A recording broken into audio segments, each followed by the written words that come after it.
My SAL suddenly expects me to act like her kid's aunt and I refused. My brother is also trying to fix our relationship but I am not interested. I 29F have two older brothers and this is going to be related to James 34M. Sometime around 3 years ago James met his now wife Aria 33F and they got married the following year. Aria also has 2 kids from her previous marriage but I'll come back to it later. Ever since they started dating Aria has been very clear about her boundaries when it comes to our family.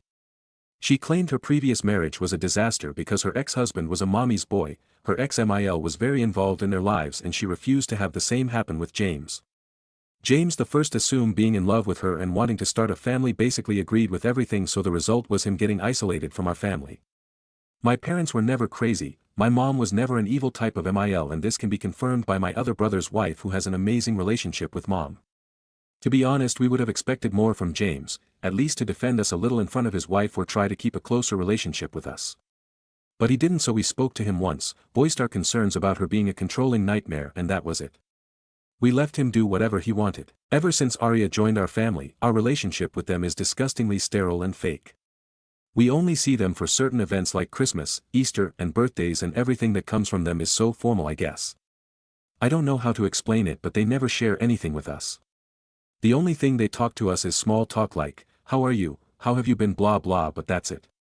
A recent example that comes to my mind is that my brother got a big promotion and somehow it slipped during a dinner we had. They never mentioned him getting that promotion, it was something like yeah now with my new role, my schedule changed a little bit. I tried to make a joke and told him wow, good job keeping it a secret bro and Aria told me it was not a secret but they are a private family and don't feel like disclosing financial information. Like WTF, no one asked about finances or money. Aria's sister recently passed away and now she suddenly expressed that my SIL and I should be more involved as her kids' aunts. I told her I am sorry for her loss but I only am an aunt to my other brother's kids, not hers. She told me this is wrong because we are family and I mentioned that I personally don't consider her or her kids my family. She is my brother's wife, her kids are my brother's step-kids but that's it and honestly I barely consider James my family anymore since we are now only related by blood and nothing else. I am not going to take over a role that I don't want for people who I barely know. Apparently my words affected James who asked me if I mean what I said. I told him yes, I mean it. He asked me what can he do to make it better and I told him I don't know, how do you fix 3 years of treating your siblings and parents like shit because of some strangers that entered your life in your 30s? He claims he is willing to try for us to go back to how things were but I told him I am not interested. He can continue playing happy family with his wife and her kids, he doesn't need me for it because I am not a clown to entertain his wife's kids when she feels like it. Stories number 2. In-laws straining my marriage but it's my fault apparently. About a year ago, me, 28F, and my husband, 30M, allowed my BAL, 19M, to move in with us to get him out of a rough situation and help him start adulting. This was about May of last year. I agreed to have him move in with the promise from BIL and husband that it was only going to be a couple of months until BIL found a roommate to move out with. He is also to pay some rent monthly as he has a full-time job now, keep his area clean, and help out around the house. Keep in mind I have 2 children under the age of 5 and also work, and I'm still the housekeeper. Cleaning, cooking food, etc. While my husband also works about 60 hours a week. Fast forward those couple of months, no luck on finding a roommate. BL still living with us. Okay, he's young. I'm just gonna give him some more time to figure this out. I'm trying to be understanding and gracious, as I also had some help getting on my feet at this age. I have confronted BL a few times asking, so how is the roommate search going? You found an apartment yet? Only to be answered with shrugs and, I don't know. I will say, at this point I'm starting to feel in the dark with what is actually going on. As in, is there even a plan of him moving out? Is he even looking for a roommate or an apartment? Husband says just give him more time and that he's working on it. Frustrated, it's Christmas time now and he's requesting to have his girlfriend of 2 years, who lives out of state, to move in too with the promise that she has a job and they will move out in 1 month. I tell my husband that I'm not comfortable with it, as BIL was not supposed to be here at this time in the first place.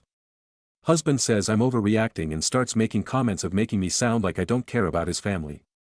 Angry, I just shut down and keep my mouth shut to avoid the argument, my next mistake. Girlfriend moves in and surprise, doesn't have a job and claims she's been looking for one for 3 months now since living under my roof. Fast forward to now. Rent is not being paid anymore, the cleaning of their own areas have stopped, and there has been absolutely no trying to find a way to move out of my home. I've quit asking bail questions to keep myself from being furious and directed the questions towards my husband. At this point I'm done trusting that my husband has any plan or control in this whole situation, which is driving me insane. Anytime I bring it up to my husband, I'm met with hostility and accusations of just wanting to throw his family out on the street and that I shouldn't be upset with this because I agreed to it. Agreed to what? Yes, I agreed to BL moving in for a couple of months. Yes, I graciously gave him extra time to figure things out. At this point I no longer feel comfortable in my own home and every day me and my husband argue about it, which always turn into very ugly outcomes. We don't even sleep in the same bed anymore. I'm annoyed that I've been conned into taking on 2 grown adults, while trying to raise my own family.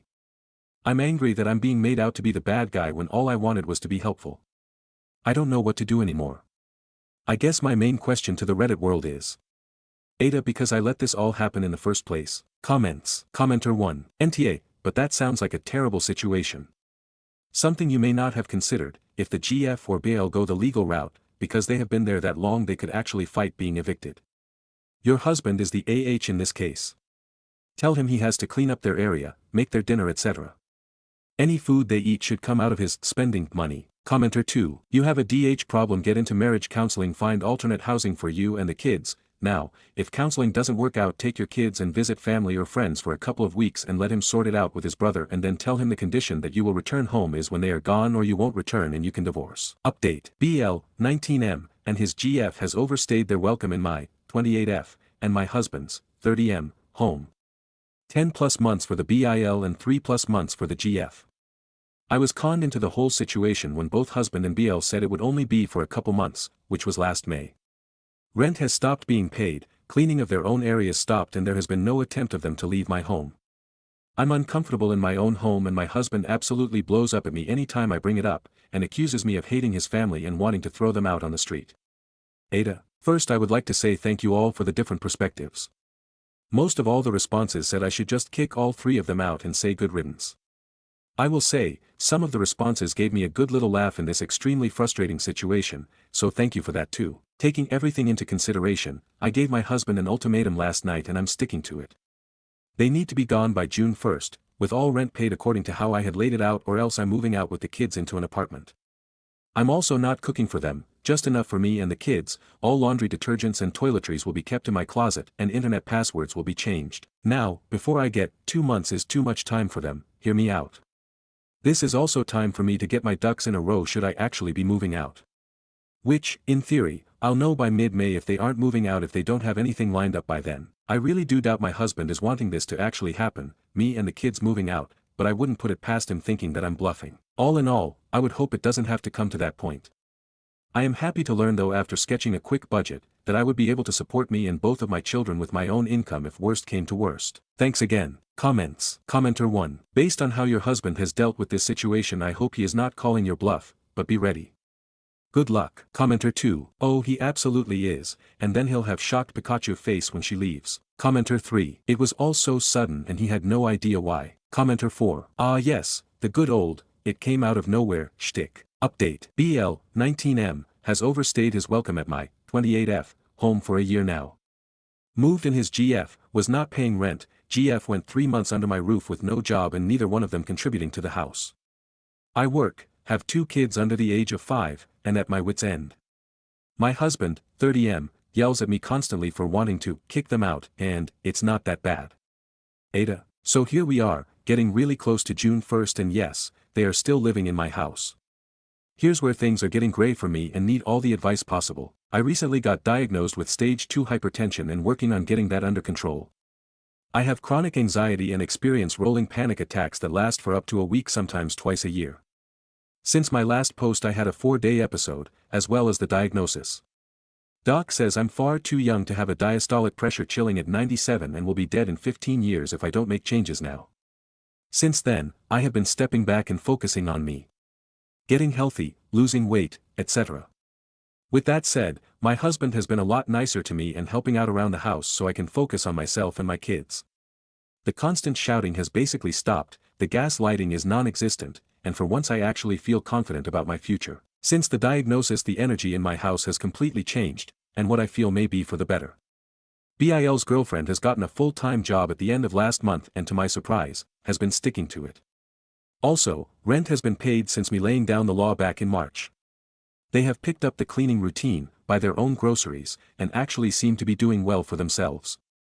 Shoot, the GF has even been helping me out with the kids if I seem too stressed.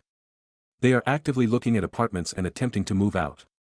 But, it's looking like they are wanting to push out the June 1st deadline. Would I be showing myself as a doormat if I let them have a couple more weeks? Or is it my obligation to follow through with the deadline I gave in the beginning? I have a feeling my husband did have a lot to do with them getting their shit together, which I'm grateful for. Kinda sucks that I have to risk a stroke in order to get through to him though. That's another topic for a different day, I think. Next morning update. I put my kids down for the night last night and I brought the deadline up to my husband again. I calmly asked, "Hey, June 1st is coming up, any progress?" "No." "Are you going to talk to them about it?" "No." Then he flipped. Really bad. Starting yelling at me at the top of his lungs. I told him we had an agreement and then he basically told me to hell with the agreement. I lost it, guys. I told him it's obvious he doesn't care about me or my feelings and that he's welcome to leave with them too. He says, "Okay, tell me when you want me out." I told him June 1st was already the date. He shut down, stopped talking. He stormed out the door. Said he wasn't going to fight about it tonight. I tried calling and messaging him, no response. He turned off his location. He came back late last night, doesn't say a word. Wakes up this morning and then tries to small talk with me. Like nothing happened. I ignored it all. Not because I'm trying to be petty, but because I genuinely don't know how to process this. My oldest wakes up today and asks, "Why is Daddy not staying at our house anymore?" So knowing that my 4-year-old heard all of this commotion is divesting me. Comments. Commenter 1. Please don't let them stay for a couple more weeks because it won't be a couple more weeks. The reason they're all being nice now is because you got a health scare. Be honest with yourself and ask yourself if this change would have happened if you didn't need to focus on yourself more. Once you get better, or see that you look better regardless of how you're truly feeling, they'll go back to the old ways. Stick to the June 1st deadline and now you have even more reason, although you didn't need one before, to not want to have to deal with other people at home, where it should be your safe space to relax and not worry about whether they'll keep pretending to be nice or how long it's gonna last. I hope you get better and I truly wish you all the best. Reply, thank you for the advice, I put an update in the post. Last night didn't go well at all. Looks like I may be a single mom now. Looking back I definitely see where I was putting myself last to save the peace, but for what? My kids need me alive and happy. If anyone is going to be put first over myself, it's going to be my kids. Period. Point. Blank. Commenter 2. I doubt they are going to leave on June 1st. Do you have anywhere to go? Your parents. You should be ready to move if they don't. Oh, my parents are close in proximity to me and they know everything that's going on and are ready for me and my kids to move in at moment's notice if needed. I'll be working on eviction notices, because the house is in my name. I know that I said in previous posts that I was going to move out, but I decided it's not my place to leave this house. It's theirs. Update. Recap. I'm a working mother of 2 young children and my BL moved in for a year that was only supposed to be for a couple of months. Also moved in his GF, she didn't have a job for months afterwards. My health severely declined from constant stress and anxiety of wanting them to leave. Husband got hostile any time I brought up them needing to go. Aita, they are out. Moved out about a month ago. Life as I know it is getting back to normal again. My husband got the message with the divorce papers. We have since been having way more open communication and I have decided to hold off proceeding with divorce ATM to see if there is anything worth saving in this relationship. I have since had some more health issues come up that I am going through a couple of procedures for next week and that has been my main focus for the last couple of weeks, hence the no reply for a while. I appreciate all the support and advice from everyone. I am taking every day still here on this earth as a blessing. Especially now that I have peace in my home and can sit back and breathe. I have also had the conversation with my husband about if he actually cares enough about me to stay with me through my procedure's possible diagnosis because I do not want to live what could be my possible last days with someone who isn't there physically, emotionally, and mentally. He has taken off work next week to take care of me throughout it all and I'm just going to go from there. Comments. Commenter 1. Reading your past posts, your husband deserves to be divorced. The mad disrespect towards the person that brought his children onto this world is insane. You risked your overall health, got even more stressed, and you progressively deteriorated into a bad mental space and now are having medical procedures. With the track record he's showing, he'll yell at you while in hospital all frustrated and shit because he's a man-child and use it against you that, now he's there, why can't you just be happy? He deserves to be kicked to the curb permanently. I know relationships and marriages aren't as easy as Reddit paints them to be, and divorce isn't the solution in every case, but come on, you seem of sound mind. He's an awful person. Commenter 2. Have you seriously considered your health issues are tied to, or at least been exacerbated, by the stress? Particularly your husband's behavior. While the BIL and GF certainly stressed you, it has been your husband's reactions that have been most concerning to me. Your husband has been abusive during this situation. When he started getting it together, that is typical of abusers who think you may leave. He couldn't hold on once you asked about the deadline. Side note, to the true crime junkies, am I the only one who's thinking poisoning? Stories number 3. Aita for how I turned down an affair with coworker and refusing to quit my job. I, 43M, have been married to my wife, 45F, and we have 3 kids. My new coworker, 34F, and I took a liking for each other, which was very platonic on my side. We used to text but nothing that was questionable. Then she sent me some flirty text and a racy pic of her. I basically shut her down and told her I don't have any interest in having an affair with her. I have a good wife who gives me a good life and I don't want to damage it. I decided to tell my wife what happened and we laughed it off. Then she snooped through my phone. She found the texts and was very mad at me. She was mad because she feels that if she is unable to be a good wife to me, I would cheat. I told her that I would divorce her first before I ever consider cheating on her. For a bit of a context, I went through a bout of depression a decade ago. My youngest wasn't born yet, I lost my job, it was dark time. Eventually my wife asked for separation. I was able to crawl out of the hole, got a job, etc., and she came back. But after that I realized that I can't lose myself again or I will lose everything. For her part, she has apologized for leaving and had been a good wife. Now my wife wants me to quit my job and find a new one. I have refused. I am definitely not gonna do it. I don't trust my wife to not leave if I can't find another job. I will lose everything again, so I refused. She taunted me by saying that I just want to go with my coworker, that's why I won't listen to her. I told her that if she divorced me, she has no business telling me who I date. I basically said to her that I am not quitting my job, I am not discussing it anymore. She will probably leave me if I quit my job and struggle to find another one, so she may as well leave me now because I would rather be divorced than be divorced and jobless. She accused me of holding on to the past, but how could I not? She left me once, I won't ever put myself in that position again. Stories number 4. Aita for not allowing my sister to come live with me and my husband. I, 32F, currently live with my husband, 37M, in a 2-floor house in the suburbs that is big enough for both of us and also to house lots of guests if needed. 7 years ago, when I was 25, I lost my one and only soul mate, my best friend. She was my world and my rock and everything made sense around her.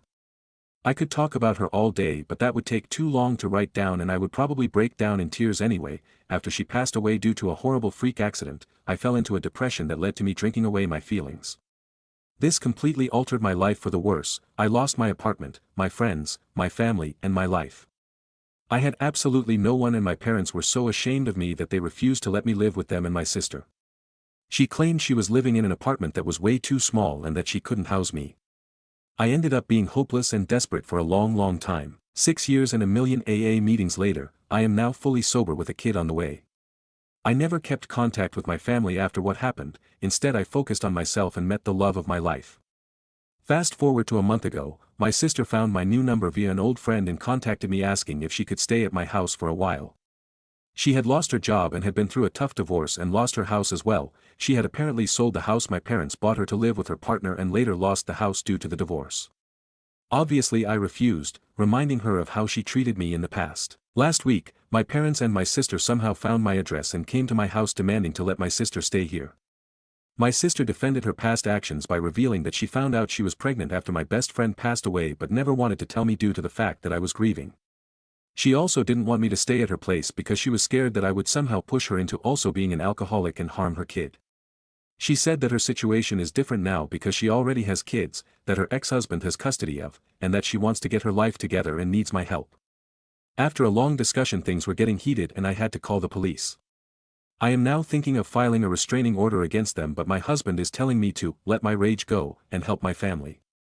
I honestly don't know what to do. I already feel super stressed whilst pregnant and have hormones jumping out of my ears, so that may also be the reason for me being extra angry. I need someone's opinion on this situation who doesn't know me, and I'm hoping for some advice. Stories number 5. Aita for breaking up with my girlfriend via Reddit. I made this Reddit account to address you. I won't put your name out there, but I know you regularly read posts like these since you used to bring them up and listen to podcasts with them. I'm sure you'll know it's about you when reading it. I 29 male caught my girlfriend 31 female cheating on me. This time, I have undeniable proof after she lied to my face about it. We've been friends for 5 years and started dating 3 years ago. I loved this woman with everything I had. I truly thought she felt the same. A few months ago, we hit a rough patch and argued a lot. I really thought we were going to break up. I hit rock bottom. I was severely depressed. One Saturday, we had plans to attend a wedding together. You live a fair distance away, and neither of us had a car, but we didn't mind taking the extra steps to make it work. That morning, I asked what time you'd be coming over so we could get ready and head out. I even offered to pay for your Uber. You said, okay. Hours went by. I didn't hear from you, and I started spiraling. I had a panic attack. I checked your location and it wasn't your house. It was some random parking lot. I messaged you. No reply. After a while, your location just turned off. I was worried sick. I kept calling. No answer for 6 hours. I was panicking. Then, at 9:30 p.m., note this time, you finally picked up. Your first words were, "Are you okay?" And I just broke down crying asking, "Are we okay?" You told me your phone died and that you were just out with your friends from school and I believed you. You'd never lied to me before or so I thought. The next day, I couldn't even get out of bed. Depression hit me like a truck. You came over to comfort me. But something felt off. I tried to shake it off thinking maybe it was just in my head. The morning, I placed your Apple Watch on the charger. That's when I saw messages from you to your friend from school that you hung out with the day of the wedding. One said, "He was growling in my ear." Another said, "I had to cover up my hickeys like I was in school." Sent around 9:30, the exact time I was crying to you on the phone. When you got out of the bathroom, I saw the marks on your neck. When I asked, you said they were from scratching. On our way to work, I brought up the messages. You said you were lying to your friend. That you made it all up. I didn't believe you but I swallowed it, and I swept it under the rug. Today, I was at your house as your family had a birthday party for you. Your family was there, some of your friends and our mutual friends too were there too. Including the one that celebrated you cheating and lying. The house was packed. I drank quite a bit because I knew I wasn't going to have the courage to do what I did. I went to your room to lie down in your bed, saying I didn't feel well. And after some time I told you I was going home and ordered an Uber. I'm in the Uber now typing this up, along with the iPad I gave you. While lying in your bed, I found it and on it I didn't just find proof of you cheating, I found everything. The day you turned your location off, you were with the guy you play Call of Duty with. I'm mad at myself for not catching how often you played with him, and how you'd laugh at his jokes. I saw the messages, how you two talked for months, and how you planned a hotel meetup the day after he picked you up from work, how you kissed him in his car, how you told him we broke up, you sending a pic of the hickeys he gave you, and guess what, those messages. Sent at 9:45 p.m. the same time I was breaking down on the phone, and you were telling me everything was okay. How inconsiderate could you fucking be hearing some you claimed you love cry on the phone and while there you're texting your school friend and him about your infidelity. Speaking of the school friend, I saw conversations celebrating your decision to cheat and laughing about how you got away with it gassing each other up for lying to me. And there are more shit I found. I found flirty messages with multiple Uber drivers. I found out the ring you said was from your late grandmother was actually from your ex-boyfriend. You wore it our entire relationship. I found messages to him too telling him you were single. That you will always love him. I saw more messages with your Call of Duty duo, with him saying very sexual things and you saying how nice that sounded. That was the same day I surprised you be coming over to your house for Thanksgiving. I found you sending sexy selfies to multiple men. Some of those pictures were from outing that we were out together. All this shit and yet you talked about marrying me? You're a piece of shit. Normally, I'm not a petty person but fuck it. By the time I press post, I will have already sent screenshots of everything to your friends, the ones who would be ashamed of you, to your family the ones who would disown you, to your Call of Duty buddies, who knew nothing about your double life, to my family, to our friend group and to the shitty school friend who knew everything, smiled at my face at the party and is still there thinking everything is great. Every person who ever believed in us will know the truth. I've never been more disappointed in anyone in my entire life. You made this bed. Now lie in it. So Aita for exposing my no good cheating ass GF and breaking up with her via Reddit. Top comments. Commenter 1, this is so petty, I love it. Hate you're going through this, OP lets us know when she texts you about this post. Commenter 2, NTA set up a physical and get tested for STDs. Commenter 3, good for you to let go and live the life you deserve. Whoever is your GF, may karma hit her in the future. Commenter 4, wow. That's a lot to unpack. NTAH at all.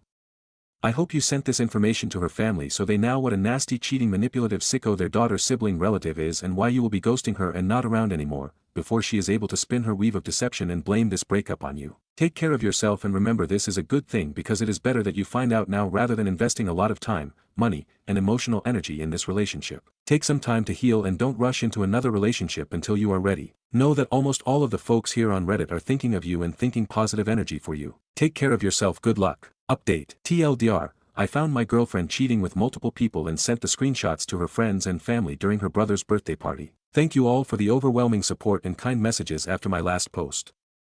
If anyone's wondering, yes, I'm doing okay. Something just clicked while I was going through those messages. For the first time, I truly realized I'm worthy of love and that the first person who needs to give that love to me is me. Out of all the options I had in that moment, the one I chose felt like the smartest.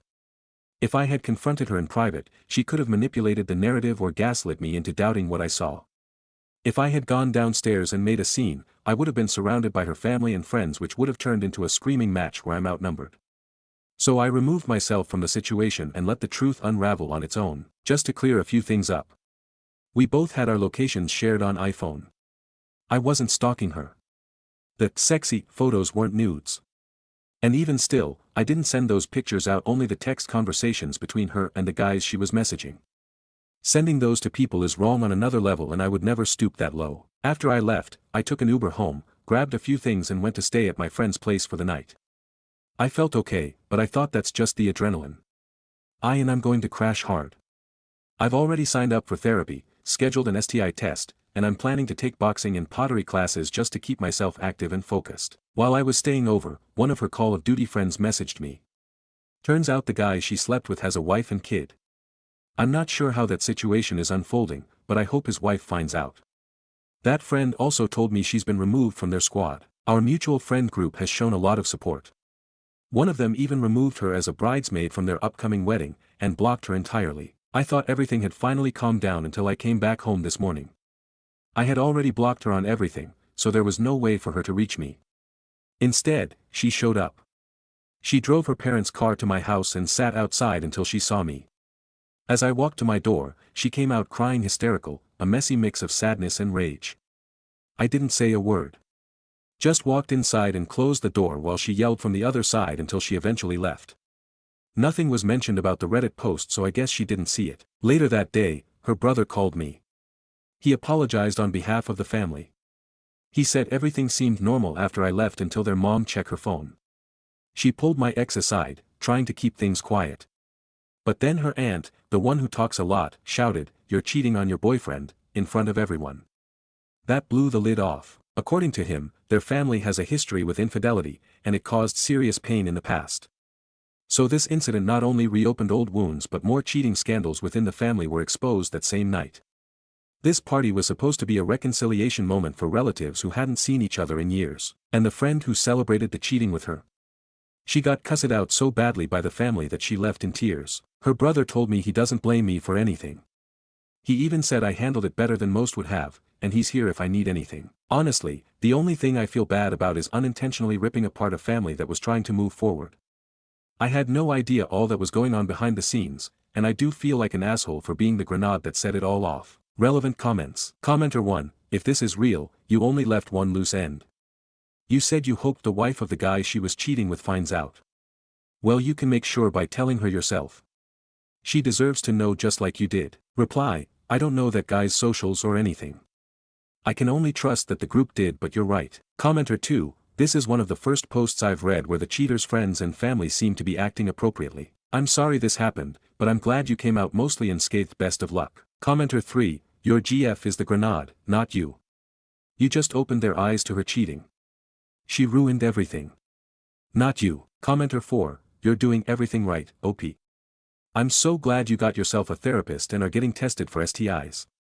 It would be a really good idea to follow up on that testing again in 3 months and 6 months, just to be safe. Please know you are not the grenade that hit your ex-girlfriend's family. She is. She did all of this. You just did your best to get away and protect yourself. Stories number 6. Aita for asking my boyfriend to stop fake proposing to me in public. I have been dating my boyfriend for almost 3 years now. We're serious, we live together, and we've talked about marriage a few times. No rush, we're both still saving up and figuring life out.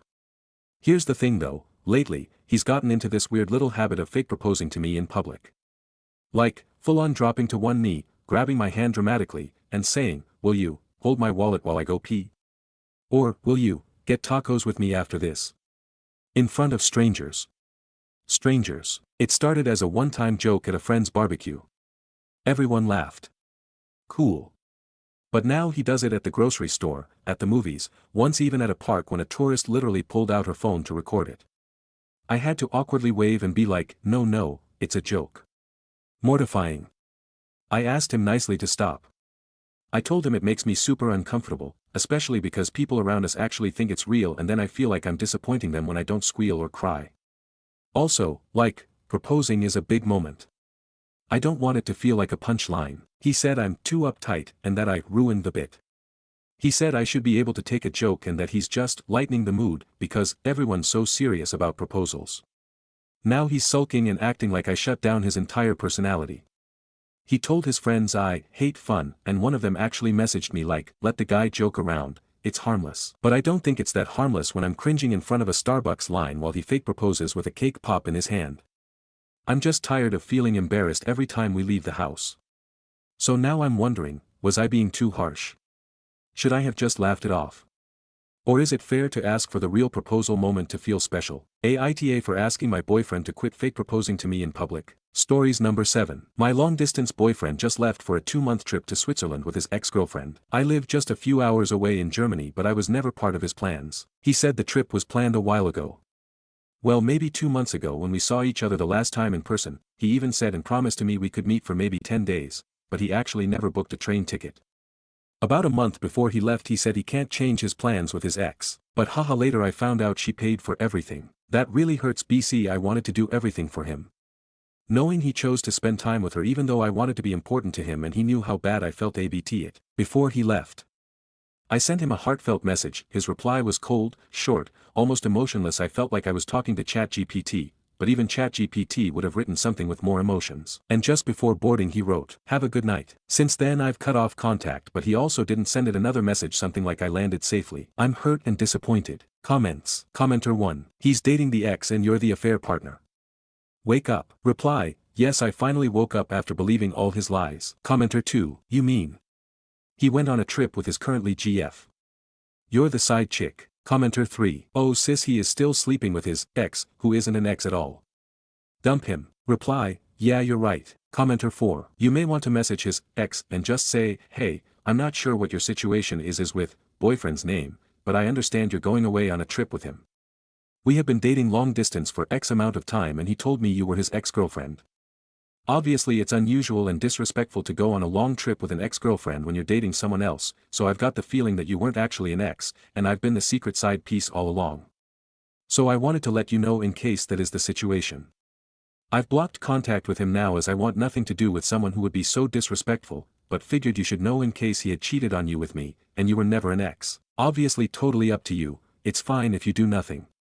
But in these situations I always think the person being cheated on should be informed so they're not wasting their time with a lying cheating But be prepared, she may not believe you, she may ask for proof, or she may be civil and appreciate the heads up etc. Reply, yeah thank you I will try to contact her. Update, I made a fake Insta account and my boyfriend said he's single to me. On a fake account, so I decided to follow him on Instagram with a fake account. He actually accepted my friend request yesterday so I started chatting with him a bit and told him I'm from Spain and that we had met online before. After like 5 minutes of chatting he suddenly said he remembers me even though we've clearly never met. I asked him why he's still awake and he told me one of his university friends died. Like, seriously? That's such a disgusting lie to just throw out for attention. Who does that? Then I asked him if he has a girlfriend. He said no, that he broke up a month ago with someone from Germany because she wanted to know too much about him. I asked twice just to be sure. And both times he told me he's single. Meanwhile I'm literally his girlfriend or was. And he's currently on a trip with his ex and he said to my fake account he's just on a trip with his friends. Another funny thing is after that he texted to me his ex-girlfriend and called me babe. I hope we will never ever have a girlfriend in his life again. I hope karma gets him. Comments. Commenter 1. Please tell me you broke up with him. Reply. Yes, believe me, I don't want someone disgusting like him, but actually I don't think I need to break up because our whole relationship was a lie, so does it count like one? I don't think so. That's why I'm just going to ghost him. Commenter 2. So he said he's single, and now he is single. Magic. Reply. Haha yes. Stories number 8. My 27M, wife, 29F, has given up on our child, 10F.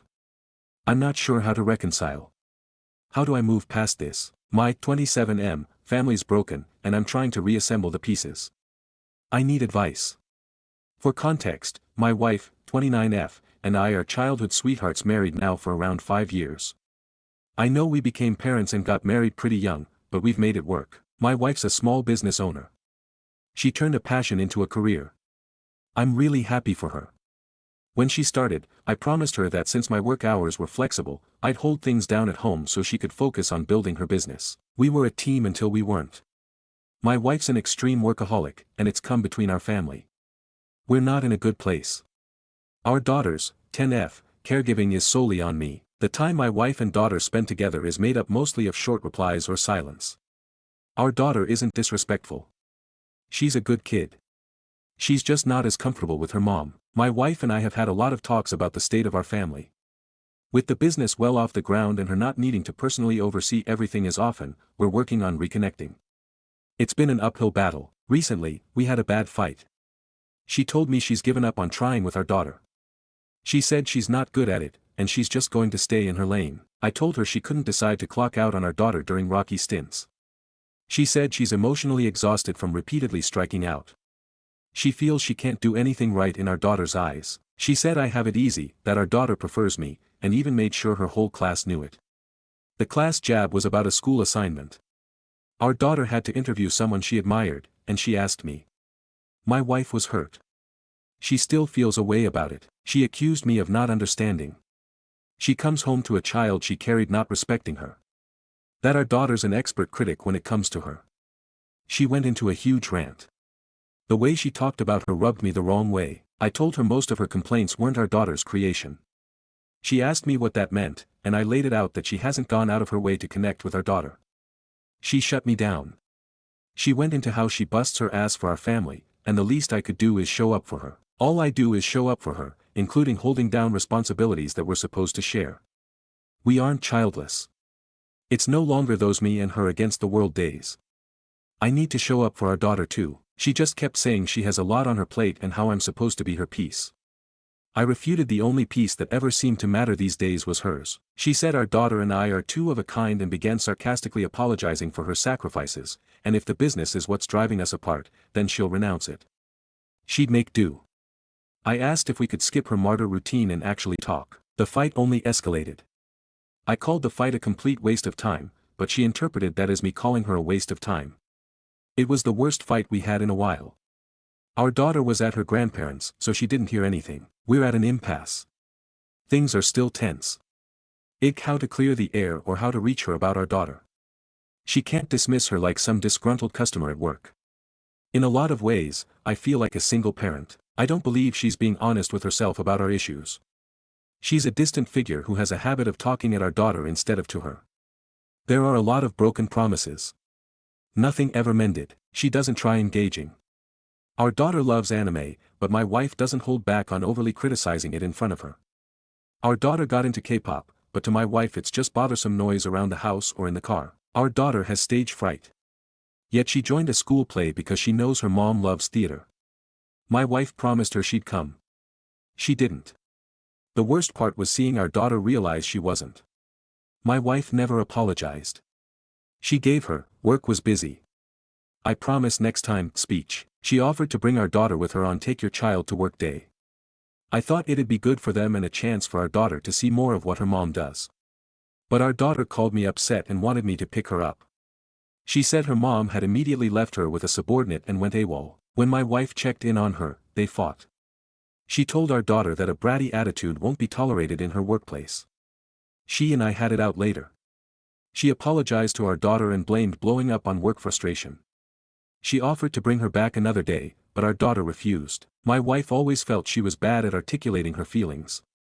She feels she comes off aggressive. That's partly why she leaves our daughters caretaking to me.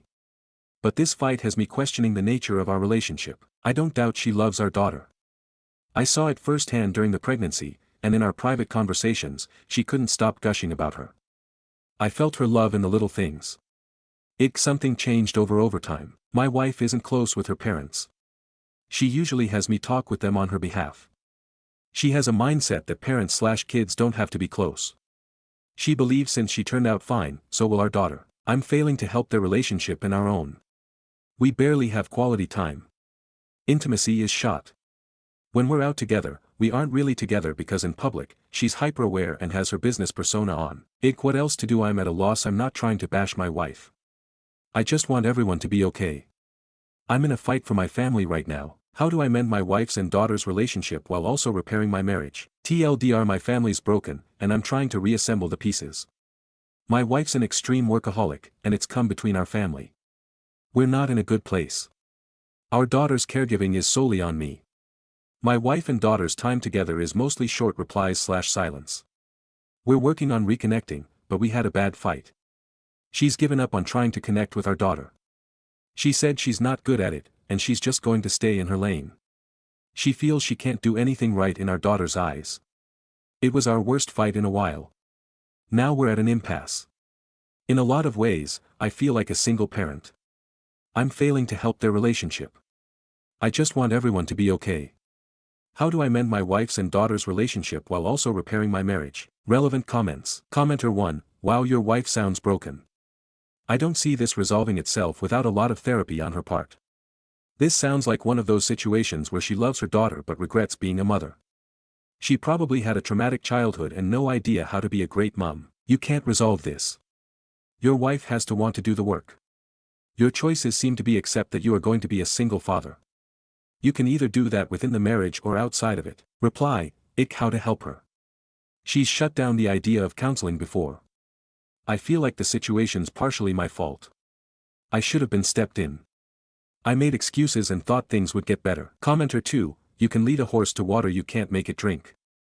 You could give your wife all the tools to be a more present mother, but does she actually want to be one, or is she giving the lip service of she wants to be but there's no actions to follow the talk? Your wife needs to have a reset of what's actually important to her. If it's work and only work, then okay, she's not maternal and that's okay, some women just don't bond.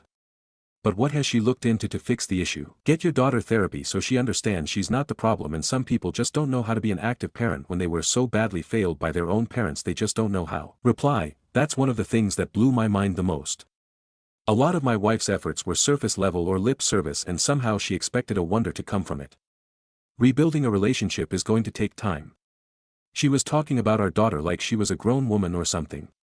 She's a kid, you're the adult here. Has OOP's wife considered about marriage counseling? Reply, she hasn't in the past. I recommended marriage counseling before and she said it wasn't for her. She's not as open with others about her feelings. She really only opens up to me. Commenter 3, I don't think she actually wanted to give up. I think she was telling you she feels like giving up because it has become so painful, so saying she felt like giving up was like telling you it's a 10 on the pain scale, not that she's actually giving up. I also think that if she isn't close with her parents, and never had how to be with a child demonstrated for her, she may genuinely not know what to do to make things better. She definitely needs help. I try giving her some assistance in how to relate, not in the form of a fight, but in the form of support, and if she can't hear it from you because she feels too criticized, try bringing it to therapy. I'm guessing she's feeling a lot of shame over not doing better than her parents, and shame makes us ignore things we need to look at. Reply, thank you, I appreciate your comment. It's got me thinking about another side of where my wife could have been coming from. I feel bad about the right. It hasn't done anyone any favors. My wife hasn't been open to therapy in the past. She didn't think she needed it. Commenter 4, you're not overreacting, you're reacting. I don't doubt she loves our daughter. I saw it firsthand during the pregnancy, and in our private conversations, she couldn't stop gushing about her. I felt her love in the little things. Something changed over time. Start with this statement. That you don't doubt her love for your daughter, but also ask her what changed. Why does she not want to engage with your daughter? Why is it hard? Try not to make it sound like a fight, but that you're coming from a place of wanting to understand. Her work is definitely a factor in this. I may be reading into this too much into this, but I wonder if your wife is overcompensating in some way, as if being successful in her career makes up for her lack of success as a parent. even if she is not too aware of it. Can you ask her to take a step back from her work to focus on reconnecting? Can you suggest reconnecting as a family as she doesn't feel she has to do it all on her own? I am going to echo the other comment and suggest family therapy. That could give you more tools to work with instead of figuring this out on your own. Reply: I should have tried that route. I regret the fight. The conversation went wrong so fast and blew up. That's what I meant by the fight being a waste of time. So the plan was for my wife to step back from work in order for us to reconnect as a family and couple. I thought we'd have the freedom because there are more hands on deck at her business now, but it seems like she looks for any reason to be back in the fray. Downvoted commenter: seems like the same dynamic people have grown up with for a long time, except it's usually the dad saying this. Maybe get a better job and bring in more money so she doesn't feel like she has so much pressure on her to produce financially and be whatever perfect wife and parent you want her to be on top of it. Reply: my job isn't the issue. We both bring an income to the household. I just always could be more flexible with my hours, which was why I took on holding things down at home while my wife built her business. The financial well-being of our family isn't unevenly placed on her. I'm not asking her to be perfect. I just want her to genuinely show up, be involved and not toss our daughter to the side. Update: thank you to everyone who reached out. It helped a great deal. My 27M original post was pretty much the first time I talked about any of this. I wanted to give an update. My wife, 29F, and I had a serious discussion about everything. It took us a while to get there because things were still tense after our last fight and our mini spats in between. Our daughter noticed the rift between her mom and me. She asked me about it. I'm not proud of that. I never wanted her involved in our fights. It was a larger wake-up call. I shouldn't have let it drag out. My wife asked if we could talk, and we both apologized for the fight. She was worried that I was calling it quits after how bad our last fight was. She took us not recovering as quickly as usual and my distance as me being done. She wanted to make a gesture for our marriage. I told her that her harsh action towards our daughter had made me question our relationship. She said she felt bad for intensely ranting about our daughter. She was overwhelmed and used the situation as a punching bag. She loves our daughter but is at a loss as a parent. I told her we'd all keep being at a loss in our current state. We're disconnected as a couple and a family. I feel like a single parent and alone in our marriage. Our current way isn't working. Her lack of presence is the common root cause. I didn't feel like our daughter or I actually mattered and were more put up with by her. That statement really bothered her. She denied it and promised our family does matter to her. She said she knows things aren't good right now, but she wants our family. That she gets frustrated and says stuff she doesn't mean, but it doesn't equate to how she actually feels. I told her it's not just her words. It's her actions. Her harshness and how she chooses everything over our family every single time while expecting us to just have smiles on our faces. We're not props, and I can't enforce a relationship between her and our daughter. She said she has trouble with contentment, and it's an endless chase. She has this need to keep chasing after an inner feeling she's always felt she missed. We talked about the feeling before. It's a high and feeling whole. She said she thought our relationship was the answer, she thought our daughter was the answer, and then she thought her business would completely fill that void. She said she doesn't know how to be with our daughter. When our daughter was a baby, everything was easier, that our daughter would get excited when she came home from work, that no matter what she did or didn't do, she had our daughter's love. But she's older now and barely seems to like being in the same room as her and clings to me. I asked if she's considered that maybe our daughter's hurting from her criticism and broken promises. My wife feels she's doing better than her parents.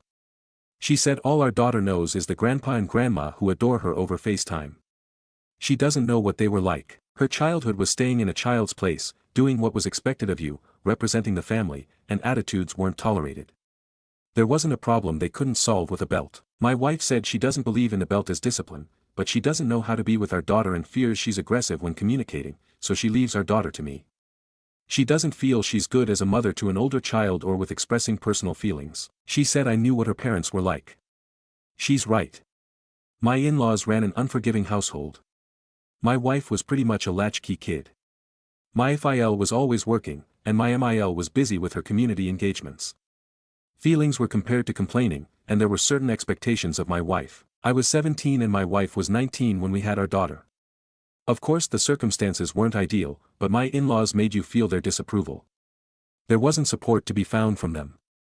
They told my wife that if she was grown enough to make a baby, then she was grown enough to take on the responsibilities on her own. My in-laws have mellowed out a lot now, but my wife is no contact with them.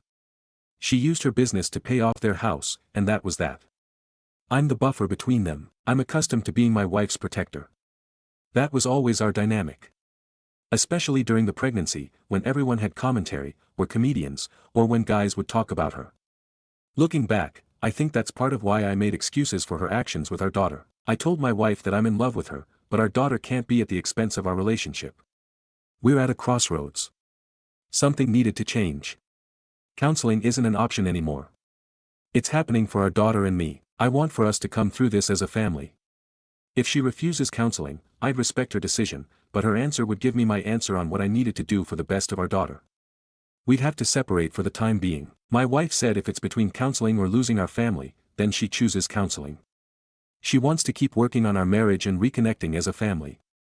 We're not props. I asked if this was what she really wanted. If we do this, it can't be her showing up in word only but looking for any reason to skip out.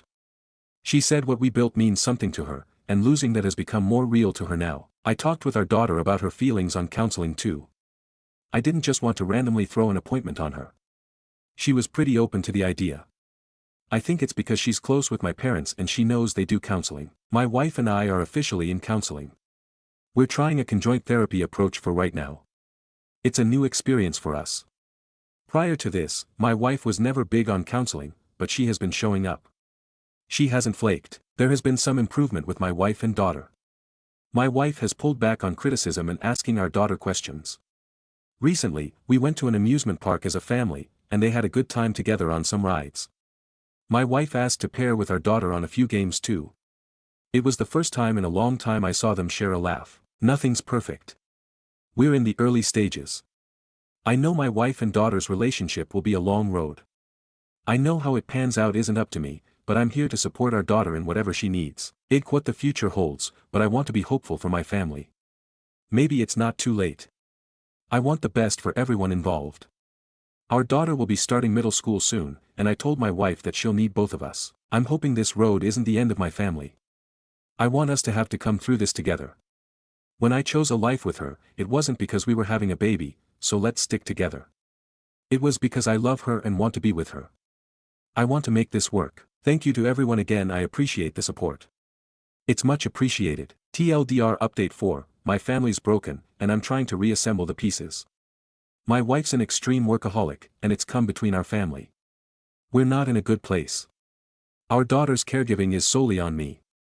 My wife and daughter's time together is mostly short replies/silence. We're working on reconnecting, but we had a bad fight. She's given up on trying to connect with our daughter.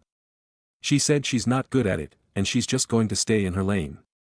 She feels she can't do anything right in our daughter's eyes. It was our worst fight in a while. Now we're at an impasse.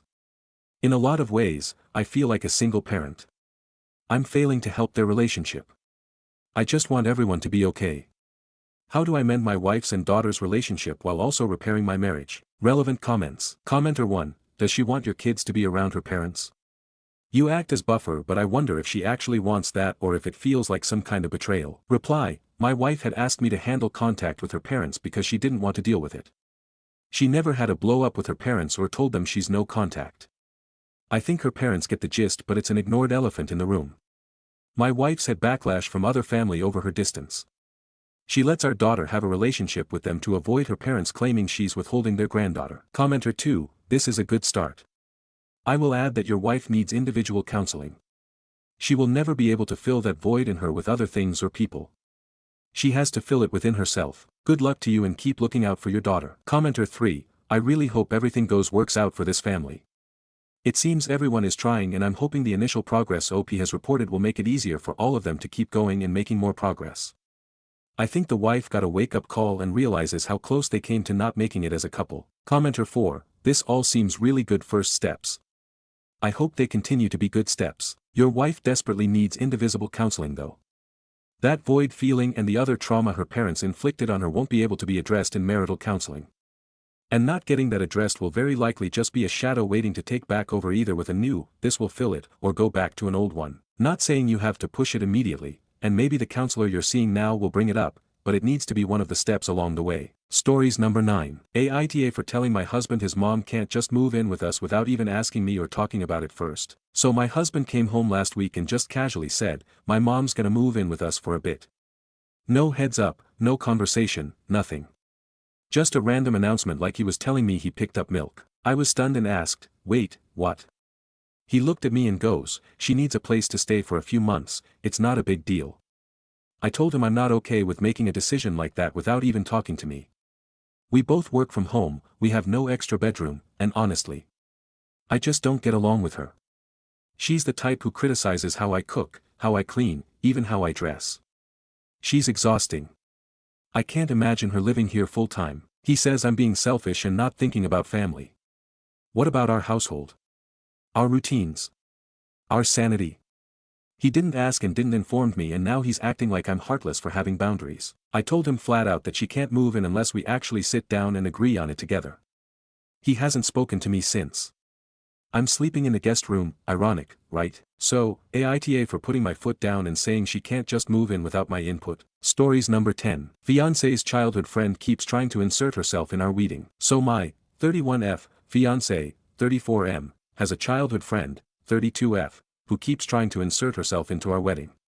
She referred to him as hers, she asked if she was the best man, she's not, asked for a sample of our wedding colors so she could match outfits despite not being in the wedding party, ordered herself a black dress knowing that I am wearing black, went to my fiancé to see if I would mind if she gave a speech, venting to my mother about not being included and kept out of the loop. I honestly didn't even want to invite her, but forgot to block her from a Facebook post and now feel obligated to have her there. After my fiancé told her I didn't want her to give a speech, which I told him to do, she told him to call her when he was alone. I wasn't in the room with him when he messaged her about not giving a speech.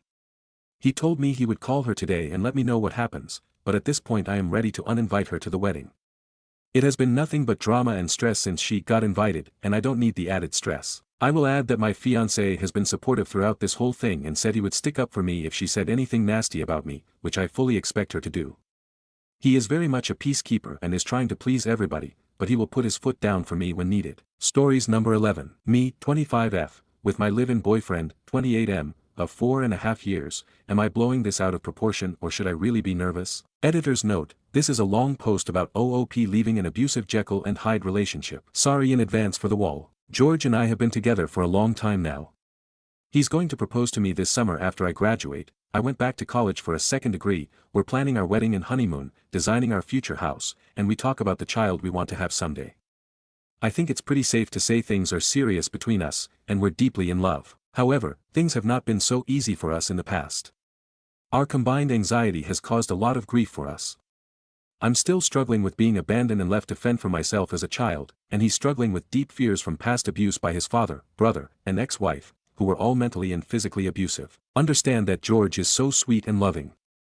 He does his best to help me and encourage me any way he can, and it's clear to me that he wants me to succeed and be happy. But with George it's like a Jekyll-Hyde thing. Sometimes I can't even believe my wonderful boyfriend could swap so quickly. When he asked for a prenup, I understood, his ex stole everything he owned and left him homeless for months. When he gets nervous and withdrawn in response to my stress, I get it, his dad was abusive whenever something stressful happened. And maybe it's just my own anxiety, but things are starting to get precarious for me. About once every 2 weeks he asks me if I'm cheating. His ex cheated on him multiple times. Sometimes he just randomly asks, "Are you cheating?" And I've been patient because I understand how anxiety can be. I make sure to always show him who I'm texting and Snapchatting, and I let him answer my texts when he hears the tone, and see my call logs. Other times it gets more serious. Some months ago he announces that he knows I'm cheating, because he found, in the trash, a carry-out bag and the remnants of a dinner for two from a restaurant he'd never been to. I point out that it was from the week prior when I'd gone to a cafe to meet my sister, and I let the leftovers go bad and just threw them out. But it's only after I show him an Instagram picture of the meal and a pic of me and my sister from the same place that he believes me. Another time, he says he knows, he uses that word, I'm cheating because he saw a picture on Meet Me of me in my underwear in somebody else's house. I ask him to show me the picture, and he says it's already been deleted, and admits it was just from the shoulders down. I invite him to look at every piece of underwear that I own to see if it looked familiar. He admitted, after searching, that the woman had been wearing a black bra, and he remembered I don't own one of those because I like white shirts and they always show underneath. After he remembered, he calmed down. This last time was the most serious of all. I've been stressed due to midterms this past week, and I've been non-stop studying in the library. I always study in the same place, by a window in the library, and he's come along and brought me food and helped me study. When I'm stressed, I can get pretty withdrawn, especially when I've got a lot to do. I noticed he was getting more and more nervous about it, which culminated, I thought, in my accidentally spilling water off my nightstand and swearing up a storm. I said over and over again that it had nothing to do with him, nothing was directed at him, he wasn't even in the room at the time, but he accused me of taking out my stress on him. After that he was extremely withdrawn and moody. The next day I was boxing things up to send back home to my parents, and I hear music suddenly blaring from the kitchen and I find George in there cooking dinner, which is something we always do together. I'm in a good mood and I try to join him but he doesn't let me. He keeps saying that I need to stop being rude to him.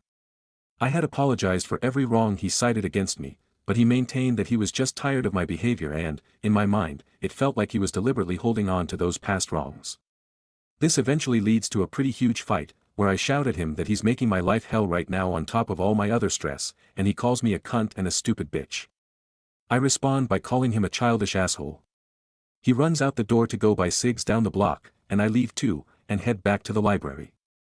I stay there until 2 a.m., studying. When I get home, the first thing I notice is that the front window is shattered. This scares the shit out of me.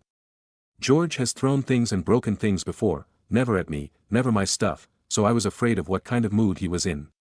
I go inside and he's still awake, waiting for me.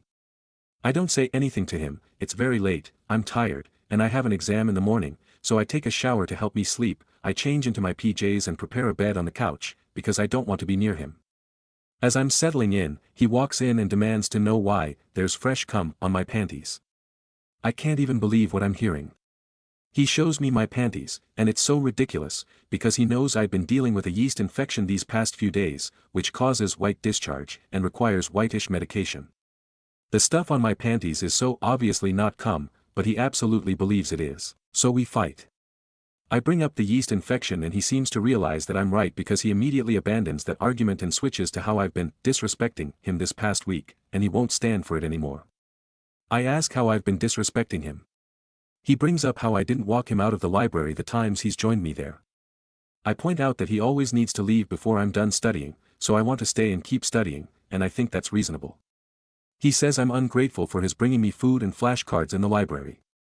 I say that I do remember thanking him, and he finally admits that he's grasping at straws, but that he does feel disrespected. I say that it's his anxiety, and I ask him to please realize that. I try to remind him that we're best friends and we love each other, and I would never do anything to try and hurt him, but he snidely tells me to go talk to my therapist about it. He doesn't believe in therapy. He won't stop yelling until I hide under the covers, plug my ears, and start crying. Then he shouts that I'm not a victim and leaves me alone finally, but my anxiety keeps me up all night, and I end up failing one of my tests the next day because I'm so tired and my eyes are so grainy from crying. By the next afternoon we're back on speaking terms. He admits that he knew there wasn't cum on my panties, because he drove by the library a few times and saw me studying there in the window where I always study. I feel very nervous about this because I realize that even with definitive proof, with his own eyes, that I didn't do anything wrong, he still went ahead and accused me. Recently we watched Horns together, and I mentioned that I thought it was unrealistic how the best friend became a psychopath out of nowhere. I thought, given they'd known him his whole life, there would have been some signs that indicated he was crazy, and his friends would have had a hunch.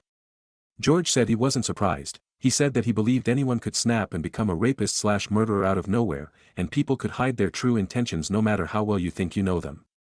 He cited the time his sister-in-law, married to his abusive brother, tried to strangle him out of nowhere. I know he's very distrustful of everyone, so I understand why he said that, but still, it made me afraid. The last few days have been so difficult for me. I already feel very sick to my stomach with nerves. I brought up what he said about Horns, and kind of half-jokingly asked if he was going to kill me. He says no, but that he does sometimes imagine punching me in the face.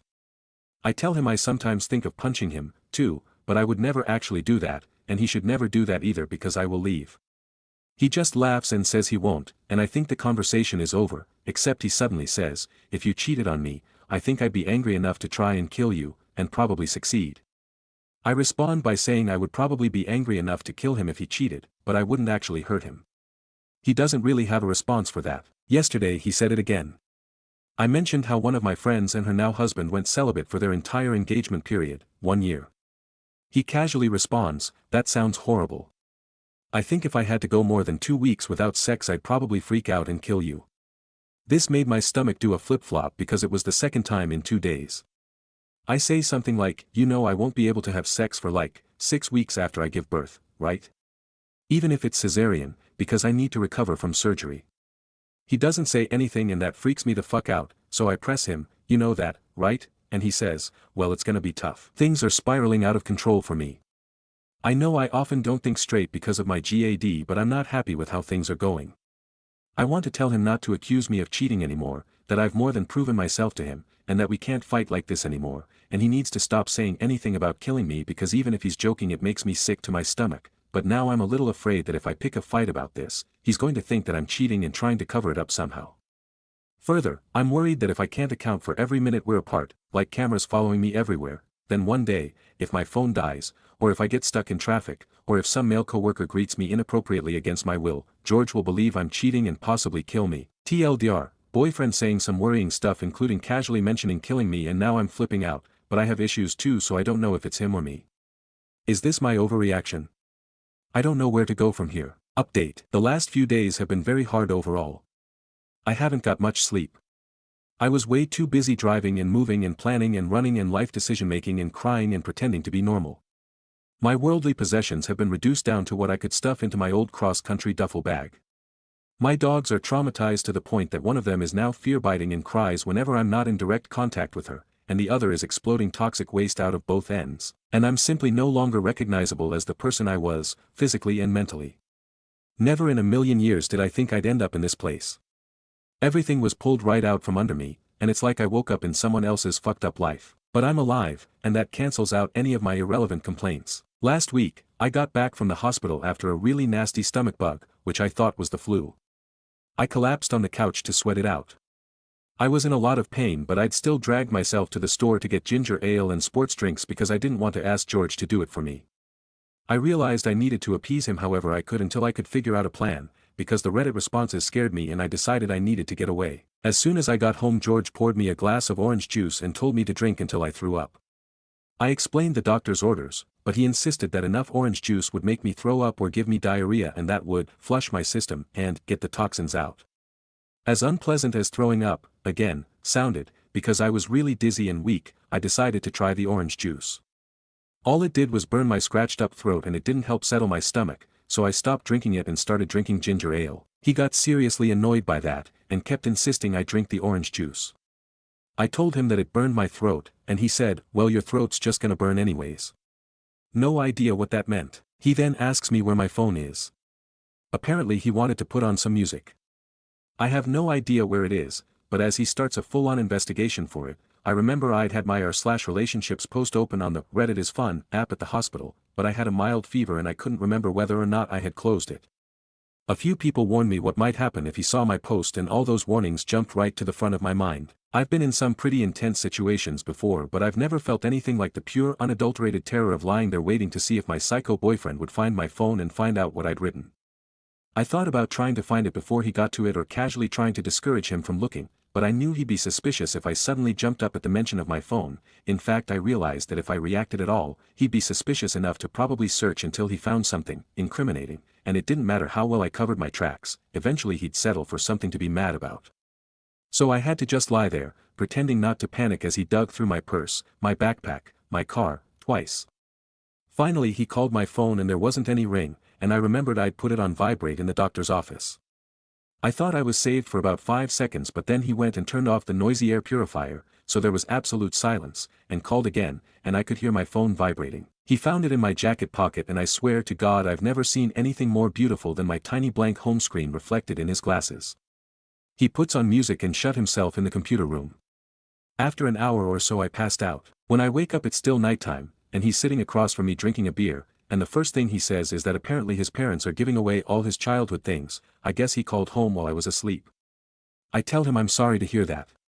I can see he's in a really bad mood, but I'm ill enough and scared enough that I don't care at that moment. I just want to go back to sleep.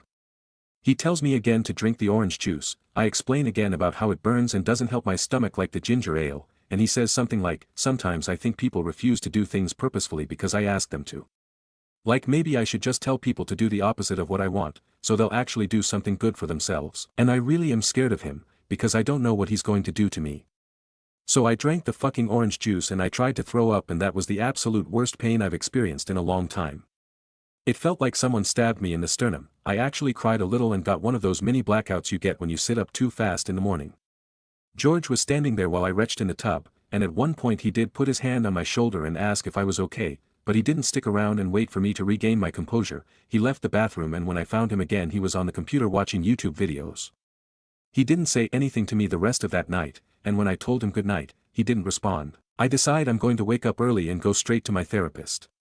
I never want to feel that fear or helplessness again, over anything, least of all whether or not I'd closed a stupid app on my phone. As soon as the center is open I go to my therapist for a crises walk-in and I tell him everything. He confirms that George's behavior is troubling. I say I'm scared and that I need help, and he gets me in touch with a victims of domestic violence thing that's apparently set up by the university. I hate that all of those words now apply to me, and even as I write this I still don't think they're accurate. I don't feel like a victim of domestic violence. But I guess I am. The next 24 hours after I approached my therapist were the most painful, barring Monday, when I had to give up my dogs. The police were called, and I knew there was absolutely no going back once that happened, because George hated the police and he would never, ever forgive me for telling any of this to my therapist. Believe it or not, I did not want to make life harder for George. I have spent so much of the past 4-ish years doing everything to make his life easier. I did not want to hurt or punish him. All I wanted was to get away with as little impact as possible, to vanish completely, and go zero contact, to forget everything and not deal with it. So the last thing I wanted was police involvement, because of the stupendous freakout it would cause, but the domestic violence victims thing worked in tandem with law enforcement, and I recognized that I wasn't thinking clearly. So I took a huge leap of faith and actually trusted a trained professional to do his job properly. I was really surprised when a kind-faced woman in a pink blouse stepped into my therapist's office 20 minutes later, introduced herself as a domestic victim advocate, listened sympathetically and non-judgmentally to my sob story, and proceeded to escort me everywhere for the next few hours. She had a gun on her belt and she was an actual trained cop, so I felt as safe as someone like me could feel, considering what I was doing. The kindness my advocate showed me was so far beyond anything any stranger has ever expressed towards me in my life. She gave me a chocolate bar off her desk that she'd obviously bought for herself earlier, offered me her lunch, packed me a to-go bag with water bottles and a can of dog food for my puppies, and told me sincerely that she wished there was anything she could say to comfort me when she and 3 other officers walked with me into my and George's apartment for the last time. I just told her that I understood, nothing could really be said because it just sucked, but I was glad she was there. I threw clothes, a few pictures, some papers, my travel toothbrush and my phone charger into a bag and pretty much sobbed more hysterically than I thought any sane person could ever sob. It was very embarrassing, but I couldn't stop. To an outsider with a normal functioning brain who can't understand exactly what it's like to be in my shoes, I probably seemed really weak and pathetic and stupid. But to me, getting out didn't necessarily feel like a good thing, it felt like a disaster. I was ransacking my own home. George was everything to me, and everything in my body was saying that I was destroying the only real love I'd ever have and betraying my best friend for no reason, especially when I saw a note on the fridge he'd had left for me with a dry erase marker. Dogs pooped this morning. They've both been fed and Pook's got her medication. Have a great day, honey, I love you. I really wish I would have packed smarter. Who the fuck forgets to pack socks? But there were 3 large intimidating cops waiting on me in my living room, and the victim advocate lady warned me to hurry because we didn't want George to show up and see this. It was very distressing. I had to leave behind so many things. I know it's all just worthless junk, but it was my home, things I'd picked special and had for years.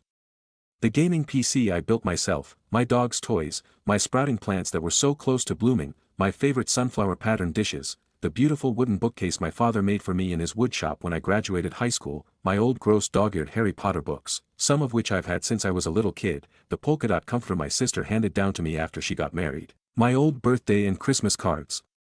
That stuff made me feel like a person with a life that mattered. But it wouldn't fit in my bag, so I had to leave it. And I don't think I'm going to see it again. But it's not the end of the world, I'll go on and hoard a lot more useless junk in the future. If I had stayed, I wouldn't have been able to, and my junk wouldn't have done my body any good. The dogs were not happy about all the strangers in the house, nor my apparent mental breakdown, and they immediately started losing their minds. I somehow managed to load them and my shit into my car, and then it was back to the police station to discuss options. I'd put off calling my family because I didn't want this to be real, but I figured once George realized some of my shit was gone, it was going to get very real whether or not I felt ready. The call wasn't bad. I've always been able to tell my dad anything and not be judged or ignored, though I hadn't talked with him for a while. He and my mom were away on a camping trip, but when I told him things were bad and I didn't feel safe, no other details were mentioned. He invited me to join them. It was many hundreds of miles away, in the middle of nowhere, but that sounded perfect just then. Nobody could find me, I'd be totally safe, at least for a few days. So I left town. About 3 hours into my 8-hour drive, the calls and texts started coming. I'd asked the advocate lady what I was supposed to do when George tried to get in touch with me, because for him, this is completely out of nowhere and he's likely going to call the police and file a missing person report if I didn't come home that night. She gave me a few cookie-cutter sentences to give him, which I put into a brief text. It essentially said that I didn't feel safe right now, I wanted space, and I didn't want him to contact me again, I would contact him when I was ready. Then I was stupid and I read the hailstorm of sad texts I got in response to that. Then I was even more stupid and, rather than blocking him, I answered one of his many subsequent calls. It was quick. He sounded scared and heartbroken and I felt bad for him, because I knew he would never understand. He said he was having a panic attack, he didn't understand, please don't do this, all I ever did was love and take care of you, we were supposed to get engaged. I cut him off and said that I didn't feel safe, I didn't want him to contact me, I couldn't help him, his behavior was unstable and he needed to go to a hospital. He asked me if this had anything to do with my therapist telling me lies. I said no, but he said something like, I need to talk to that fucking guy, he needs to stay the fuck out of my relationship, he's messing with my fiancée. Then he asked me if I'd stop taking my anti-anxiety medication. But I didn't answer and I didn't hear the rest of what he was saying because I just repeated that to him, firmly, all the points I'd already stated, and then hung up and blocked him. I then called my therapist to let him know that he might be in danger. The police got involved again and when George made a threatening call to the center 5 minutes later, the whole place got put on lockdown.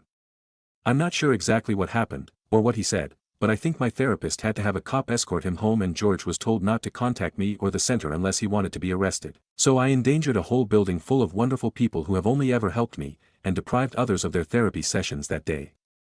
What if somebody else had been in crises and needed help? Just one more thing I can think about when I'm falling asleep at night. My parents aren't touchy-feely but my dad let me hug him and cry on his shoulder for about 30 seconds and then cheerfully pretended like nothing was wrong. He wiped my laptop and phone in case of key loggers while joking around with me about the dogs and school and unrelated stuff, which is his way of dealing with problems. To be fair, it works really well most of the time.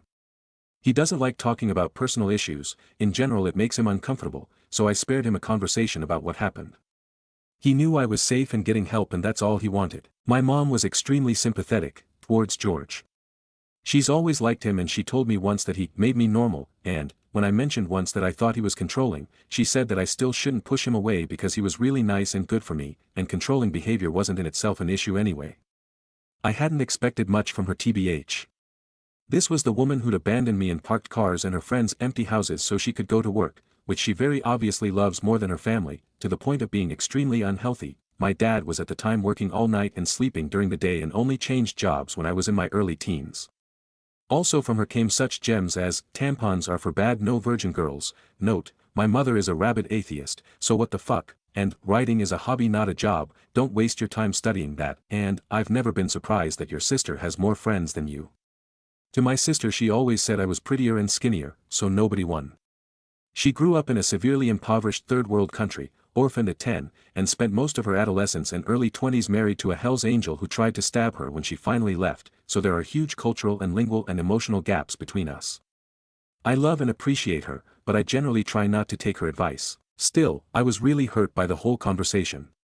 She kept mentioning how smart and kind George was, asking for blow-by-blow account of what really happened, suggesting that I got it wrong, trying to puzzle through his delusions, wishing she could help him, feeling sorry for him and wondering if she could talk to him, maybe convince him get to a hospital. I explained over and over that we couldn't help because he didn't believe there was a problem, and even if he did go into treatment, I wasn't going to risk going back. She really wanted me to stick with him and support him through these troubling times. To me in my situation, she said, I'm glad you weren't killed. Literally. That's it, I had to get back to my life. I was warned the place they were putting me didn't allow pets. My parents were busy and couldn't take my dogs, so I ended up having to think about whether or not I could afford to kennel them until graduation, or if it would be easier on them if I found them new homes. I'm selfish enough that I didn't entertain rehoming them for long. I did not want to lose my dogs. I could lose everything else, but if I lost them I'd die. They were my babies, they used to sleep in my bed before George kicked them out and they were the only ones whom I could cuddle and cry on during this whole nightmare. They were my strongest emotional support. So I swallowed my pride and called Sarah, a friend I've known for a couple years now. I haven't kept up contact all that well because with George it's just easier to have as few relationships as possible to avoid anyone texting me too often or mentioning anything that he could be suspicious about. She was glad to hear from me. I asked if she knew anyone who could take my dogs for a day or two until I figured out where to keep them. She called a friend of hers who agreed to take them. Then she asked if everything was okay. I thought about lying but I figured I owed her the truth, or at least a part of it.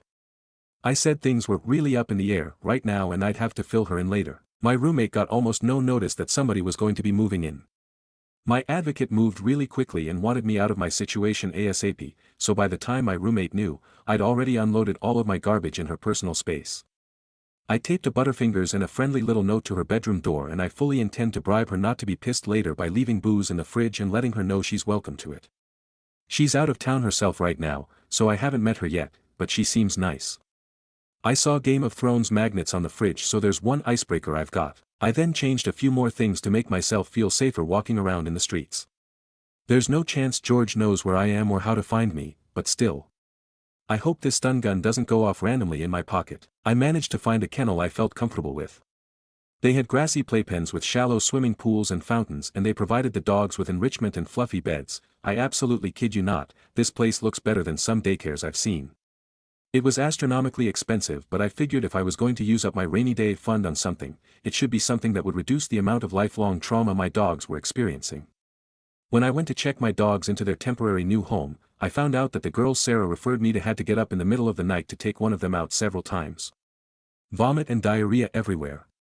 Which made me feel horrible. I forced $30 on her and arranged to have flowers sent over as a sincere apology for the hell I put her through. Then I gave up my dogs.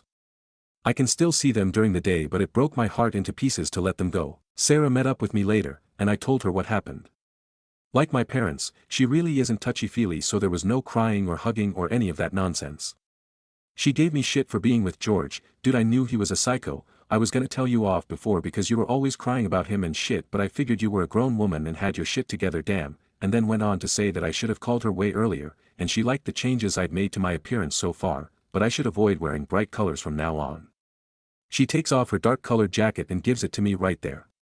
Then she goes on to describe all the ways how my situation was exactly like JLO's in the 2002 movie Enough, reads me the whole synopsis off Wikipedia and makes plans for us to get smashed and watch it together. I told her I've decided to avoid alcohol for the near future since I'm already dancing on the edge of depression, but I said I'd still show up and bring popcorn balls.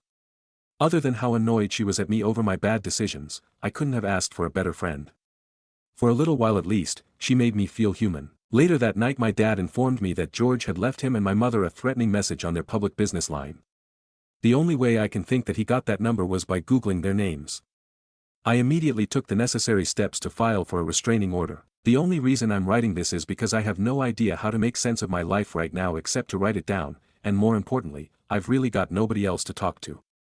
When I was a kid, I'd do a lot of journaling to help me get through difficult times. I figure this is the same, only sometimes the journal says encouraging things back. And I'm not going to lie, I could use some encouragement. So I'm just going to dump it all anonymously here, and maybe that will give me some kind of closure, maybe not. I have nothing else to do because I can't bear to leave this room right now. Also, I feel I owe it to a bunch of internet strangers to say thank you properly, and let you know what's happened. Some of you seemed truly upset by my situation, and some took quite a large chunk of their time to write to me. So thank you, really, from the bottom of my heart, thank you. Because I'm a real girl behind these words, I like sewing my own dresses and watching David Attenborough documentaries and wasting hours of my life on PC games, I like gardening and fantasy books, I struggled through serious depression and GAD and eating disorders that left me very weak but very grateful for my life, so I believed. I am a real breathing person who was very naive and very vulnerable and you random people saved my life. Honestly, I only ever come on here to look at screenshots of elderly people struggling to use Facebook. I thought the internet was full of Machiavellian teenagers who'd probably tell me how bitchy I sounded. Thanks, genuinely, to everyone who answered my post and everyone who sent me a PM. I've sat and I've read each and every one of them multiple times. I reread them when I start to feel like I've overreacted, like maybe I'm crazy. I reread them when I start to think about ever reconciling with George, or feeling guilty about what I've done.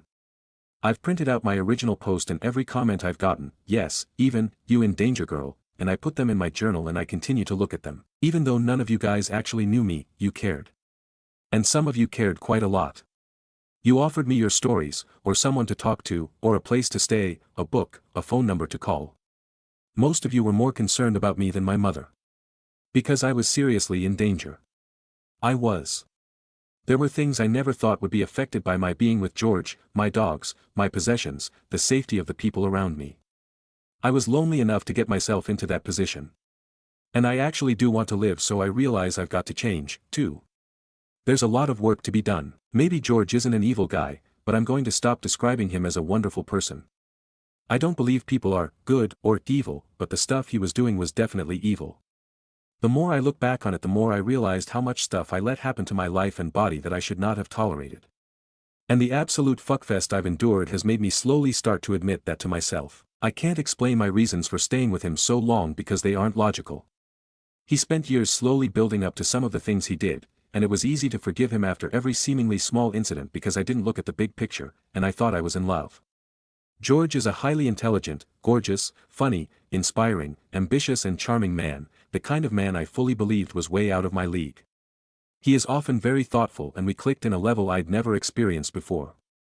He does charity work in the community, has created methods for improving the world in concrete ways both environmentally and socially, mostly concerning the homeless because he was homeless for a while, and he would bend over backwards to help a friend in need. The sex was amazing when I wanted it. On the surface, he was perfect.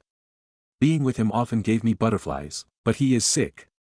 And he's sick in a way that I can't fix.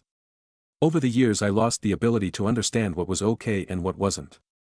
I fought along the way, I even occasionally left, but he always drew me back in. He made me feel special and loved. He said I was an irreplaceable extension of himself, and for a girl who'd never thought of herself as irreplaceable, it seemed to make up for all the bad. I've since learned that this kind of stuff is common. I'm going to try my hardest to educate myself and change how I approach relationships, because I now understand that I'm just as sick as George, although in a different way, and if I don't do anything about it, I'll likely end up with another George somewhere down the road. I've ordered the following books and I intend to read them and to continue therapy so that this never happens to me again. Why does he do that? Lundy Bancroft, The Gift of Fear, Gavin de Becker, Safe People, Dr. Henry Cloud, Dr. John Townsend, The Science of Trust, John M. Gottman, Daring Greatly, Breen Brown. These are just a few that were suggested to me, by you and my therapist. If you have other suggestions that have helped you, or someone you know, through a situation like mine, please let me know. In the past few days I've felt a huge upwelling of pure gratefulness for being alive. There's still a lot of things I need to deal with, but I've got a lot of support moving forward, along with a victim advocate. My university provides free legal counsel. So I think I'm going to be okay. Pookie the Dog Feelings Update. Alright guys, check your spelling because all this shit's going in the scrapbook. You think I'm kidding? You see if I'm kidding. I love you guys and it's seriously like this in here for me reading your responses. I've just started pelting people with upvotes in lieu of 1,000. Thank yours because I really am so grateful for your encouragement and your kind words. This has made my life. Also, a few people have mentioned the possibility of poison, so I thought I'd let you know I'm going to the docs tomorrow to see if there's any chance of that, but I'm stable, I think, and there's no evidence of damage thus far. Hopefully the orange juice thing was just a weird power play and not something more sinister. Stories number 12. Aita for expecting my ex-girlfriend to move out after she broke up with me, even though she has nowhere else to go. I, 27M, have been with my girlfriend Megan, 26F, for 4 years, and we've lived together for 2 of them. We live in a house I inherited from my grandmother.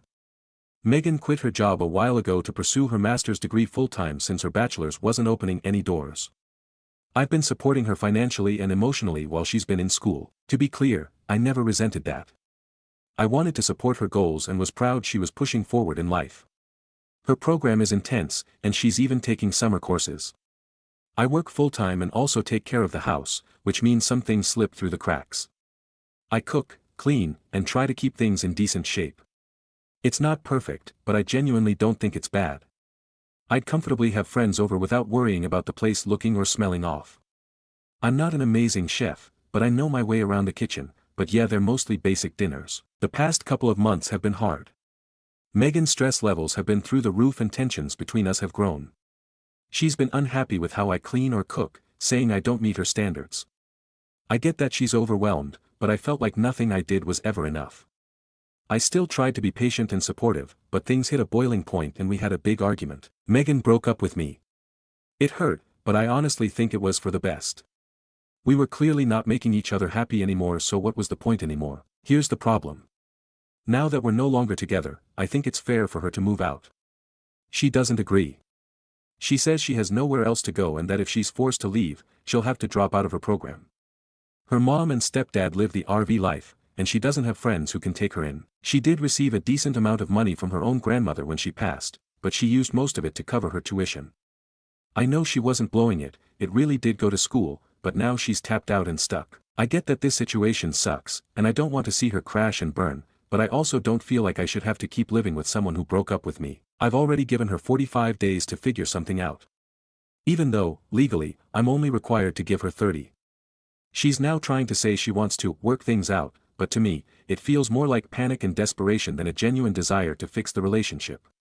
I don't hate her, but I don't think it's healthy for either of us to keep living together in this limbo. So, Aita for expecting her to move out after she broke up with me. Stories number 13. My boyfriend tested me by faking an affair, then got mad I didn't forgive him. I, 26F, have been with my boyfriend, 28M, for almost 3 years. We've had our ups and downs but always came back stronger, until last week. Out of nowhere, he left his phone face up on the couch while he went to shower. A message popped up from a girl I didn't know. Last night was amazing. Hope your girlfriend didn't notice. I froze. My heart dropped. I felt like throwing up. I didn't say anything until he came out, then I handed him the phone and said, "You want to explain this?" He laughed. Then he said it was a test. A test. He had his cousin text him pretending to be a side chick to see how I'd react if I thought he cheated. His reasoning? If you really trust me, you wouldn't jump to conclusions. I lost it. I told him that was emotional manipulation, not a trust experiment. He got defensive and said I failed the test by not giving him the benefit of the doubt. He's been sulking ever since and even said maybe we're not compatible long term if I can't understand his sense of humor. My gut says this is insane. But he's so convinced he did nothing wrong, I'm starting to question myself. Is it me? Stories number 14. Aita for telling my sister-in-law I don't have to treat her kids like they're mine and setting boundaries while I'm pregnant. Alright y'all, let me get this off my chest because I'm tired. So, I, 25F, never really wanted kids before. Wasn't a fan of other people's kids either if I'm being real. But life happens. I'm married, 26M, and now we're expecting our first baby soon. Since getting pregnant, my feelings changed about my child, but that doesn't mean I signed up to play mama to anybody else's. Now, my SAL, 36F, has 3 kids, a 4M, a 7M, and a 9F. She's a single mom, works full-time Monday through Friday. Respect to her hustle. But the problem is, out of everybody in this family, my husband, MIL, FIL, cousins, aunties, uncles, she constantly calls and asks me to babysit. Nobody else, just me, and doesn't offer no money. Even though I work part-time from home and I'm heavily pregnant. The issue popped off recently at a bonfire barbecue. She asked me to help out with her kids while she went off to drink and run her mouth with the other adults. I ain't mind for a little bit because I was sitting down and not doing anything, but she straight up disappeared for over 2 hours. Left me chasing a 4-year-old who's damn near my height and not potty trained. I can't even bend down without feeling like I can't breathe, a 7-year-old who's nonverbal for the most part and says random stuff he picks up off Bluey, and a 9-year-old who's actually a sweet girl and tried to help me manage her siblings. When she finally came back, she had the nerve to joke, "You'd be a better mom than me, girl, claim them as yours." I kinda laughed it off and passed her kids back, but later she kept pressing the issue, talking about, "We family now, you should step up so you can practice." So I told her, I love them as my niece and nephews, but they will never be mine. I'm glad I can pass them back when it's time. That's when she got mad and started saying slick, racist shit about me and my baby, talking about how I sit on my ass while she works, calling my people lazy, and saying this baby is just gonna be another burden. Whole time I'm damn near 8 months pregnant, can barely get around, exhausted, and dealing with all this. And get this, my husband and MIL took her side saying I should help family and that I was being cold. My husband even told me I didn't marry somebody so selfish they wouldn't help family. But here's the kicker, my sweet niece tried to help me calm down her brothers, get them snacks and stuff while I was struggling. And they had the audacity to tell her, "No, your auntie can do it, she's the adult." Like what? I finally snapped and told my husband and his family to STFU, leave me alone, or I'll go back to my home state where my people actually got me, since me and my baby is such a burden. because this whole situation is stressing me out to the point I feel like I'm gonna end up in early labor. So tell me Aita 4. Saying I don't have to parent her kids. Standing up against her racist, out-of-pocket remarks about me and my unborn child. Prioritizing my health and setting boundaries while I'm this pregnant. Because at this point it feels like I'm the only one in this damn family with sense, and I'm tired of getting dragged for not being a doormat. Relevant comments. Commenter 1. NTA, you need to leave the state now before you have the baby, or it's going to be much harder for you to leave at that point. Call your family to help you execute a plan and get the fuck out of there while you have a chance. You've married into a family of racists and a husband who is a racist and enabling their behavior. Reply. You are so right. I've already been talking to my dad and brother about making a move this weekend without causing too much chaos that I go into labor early. I can't bring my baby into this kind of toxic, racist environment. The way they treat me now, I know it'll only get worse when she's here. I appreciate you saying this, it's the push I needed to keep moving smart and fast. Commenter 2. Honestly, I think you should go back to your family before the baby is born, because if the baby is born in the state he can petition to make you stay. Reply. That's exactly what I've been worried about. I already told my dad I need to be out of here before she comes, even though I'm just now 8 months, but because if she's born here, I know he'll try to pull something legal to trap me. I'm working on getting everything in order now so I can leave without a bunch of mess. Thank you for looking out, for real. Commenter 3. Oh hell no. I'm a white woman and all I can say is if my husband allowed his family members to blatantly disrespect and denigrate me and my baby like that, and side with them against me when they try to take advantage of me, I would cut that whole family off. My husband would have to work hard to make amends. And if his amends weren't adequate, or he let shit like that fly ever again, I'd be packing my bags and taking my pregnant self back to my own family ASAP. Reply. I haven't talked to them since that bonfire barbecue. I've been giving my husband the cold shoulder and even been sleeping in the nursery away from him. Right now I'm planning my leave and talk to my dad. Him and my brother are coming up here as soon as they can. Commenter 4. Honestly, I think the only way I'd give the husband another chance is if he didn't hear the whole conversation and just sided with his sister due to a misunderstanding of what had been said. But if he's honestly okay with his family being openly racist towards you and his soon-to-be-born baby, and thinks it's acceptable for them to treat you like some subordinate servant, then there's no point in giving him a chance. You don't want to deal with that shit for the rest of your life, nor subject your kid to that kind of treatment from family members. Reply. He heard everything. He was literally standing a couple feet away playing cards while it all went down. Didn't say a word, didn't defend me, just acted like it wasn't his problem. That was the moment I knew there was no misunderstanding. He saw it, heard it, and still chose his sister and mama over me and our baby. I'm not sticking around to see how much worse it can get. Update. Aita for telling my sister-in-law I don't have to treat her kids like they're mine while I'm pregnant and setting boundaries. It's been about 2 weeks since my last post. My bad. I've been trying to breathe, settle in, and keep my peace. So first off, yes, I did leave and made it out okay. I'm staying with my brother now. Before I left, my exsil really tried it. This woman had the nerve to drop her kids off on the porch, knowing it was just me at home. My ex-husband was headed to the airport, and I was trying to handle the house. When she saw I wasn't coming to the door, she told her kids to go around back where there's a pool, no gate, 4 feet to 10 feet deep. If that gate had been locked like it should have been, anything could have happened. But she didn't care, just pulled off. And as much as I didn't want to deal with it, I let the kids in, but I also called the police. I'd had enough. They came, talked to me, and called Mael to come get them, because I wasn't doing this again. I was leaving the next evening and wasn't about to be guilt-tripped into babysitting. Mael showed up angry, calling me a pathetic bitch and saying my daughter would never be accepted. She tried to attack me, but luckily the officer was in the way. He told her if she didn't take the kids, he'd call DHR and she'd be the one going to jail. Next thing I know, she's on the phone with my husband, who was supposed to be on a flight. He turned around, missed his plane, and came home raging. Told me I was vile, that he wanted a divorce, that if I wasn't pregnant I would have gotten it, and that he wanted nothing to do with the baby. Talking about he'll take everything in court, even my baby. Told me to get out of his house. I said, no sir. Both our names are on that deed, you can go. Fast forward, SIL comes back hours later that night, drunk, banging on windows, yelling for me to come out so she can beat my ass. I was inside, confused, watching it all on the cameras. I told her through the mic, leave my property or I'm calling the police, and standing my ground. Instead of backing off, this fool throws a rock through the window. I called the police again and she starts screaming that I kidnapped her kids who weren't even there.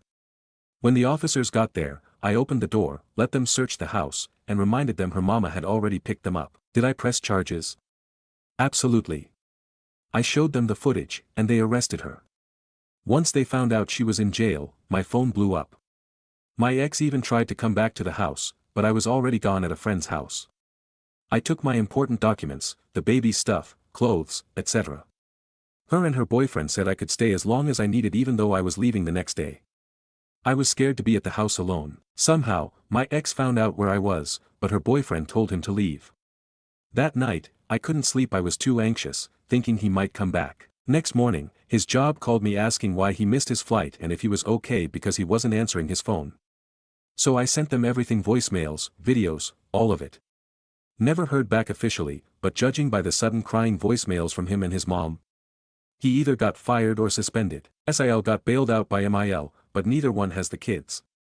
The kids are with their actual daddy whom SIL was keeping them away from, and they're doing better already. Their dad told me the 4M is finally out of pull-ups, the 7M is getting into speech therapy, and the 9F is being the sweet angel she's always been. As for me, I'm okay. I'm 36 weeks plus 5 days, baby girl is healthy and kicking, and I'm surrounded by peace and love. I'm staying with my brother, his wife, and their newborn twins. My niece. She's my little bestie. My nephew. He's still side-eyeing me, but we're working on it. I'm still working from home. My boss knows everything and told me I can go on maternity leave whenever I'm ready and take all the time I need.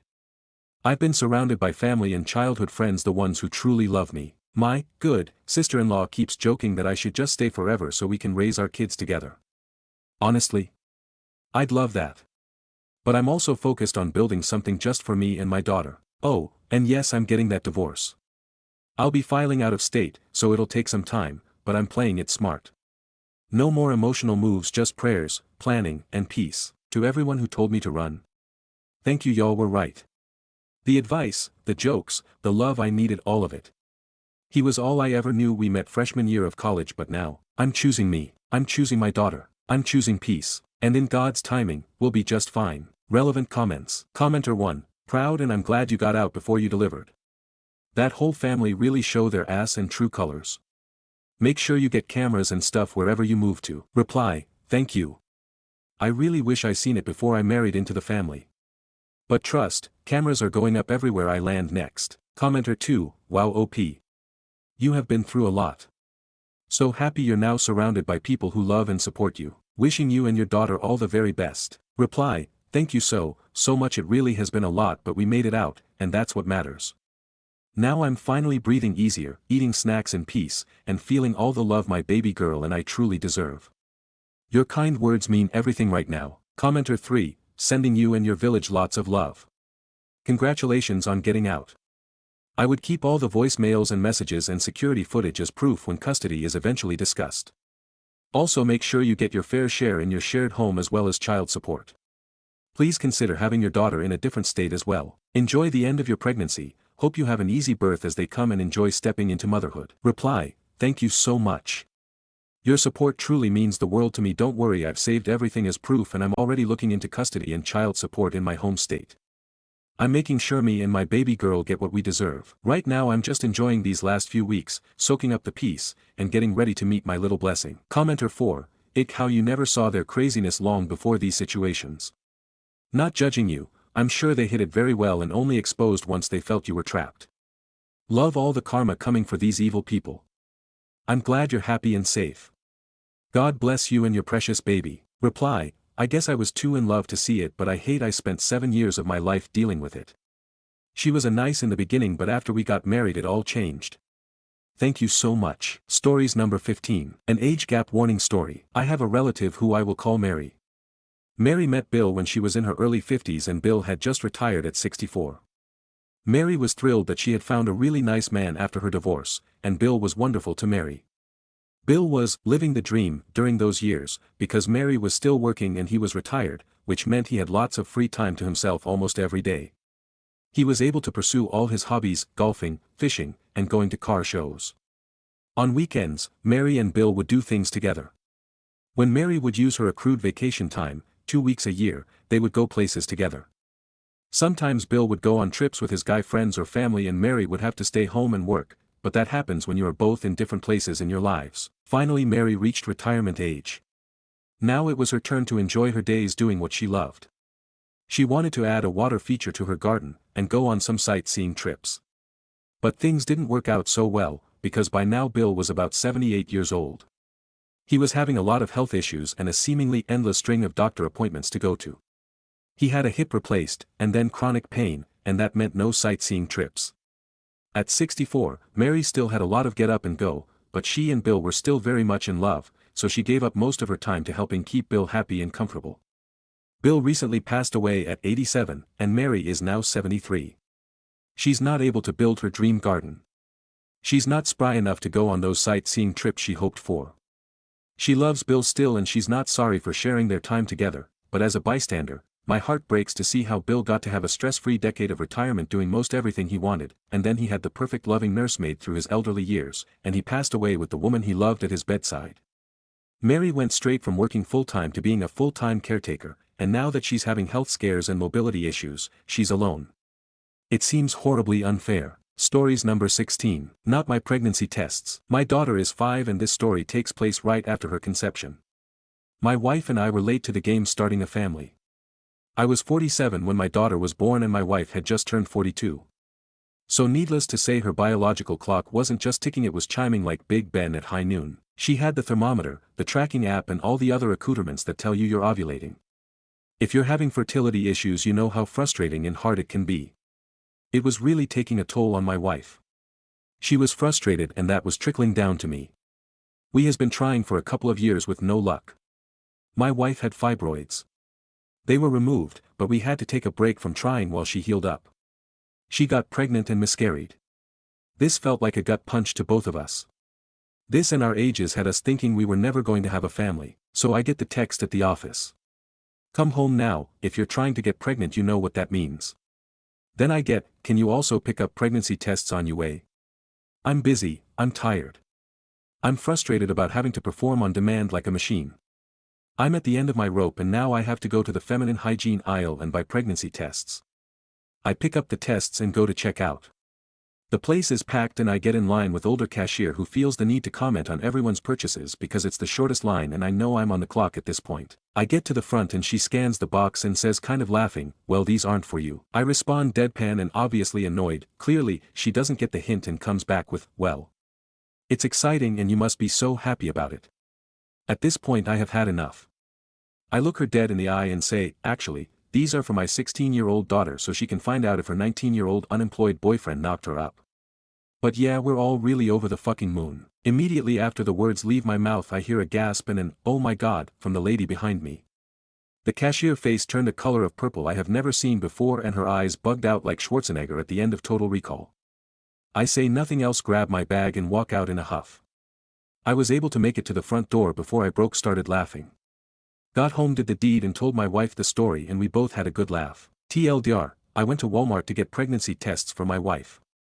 Told the cashier they were for my 16-year-old unwed daughter. Stories number 17. My MIL cut up my wedding dress. I hate her so much, I don't know how to move on. This might sound petty or like something I should just move on from, but I just can't. My MIL was always kind of off to me. I wouldn't say we had a bad relationship, but she wasn't very welcoming or interested. When I got engaged she didn't seem happy for us. I didn't include her in wedding planning much because we weren't close. MIL's mom asked me to, so I included her in one thing and she didn't speak the whole time. I stored my dress at their house. FIL said it was okay. Then I got the call a couple of days before the wedding that she had cut the dress into 1,000,000 pieces.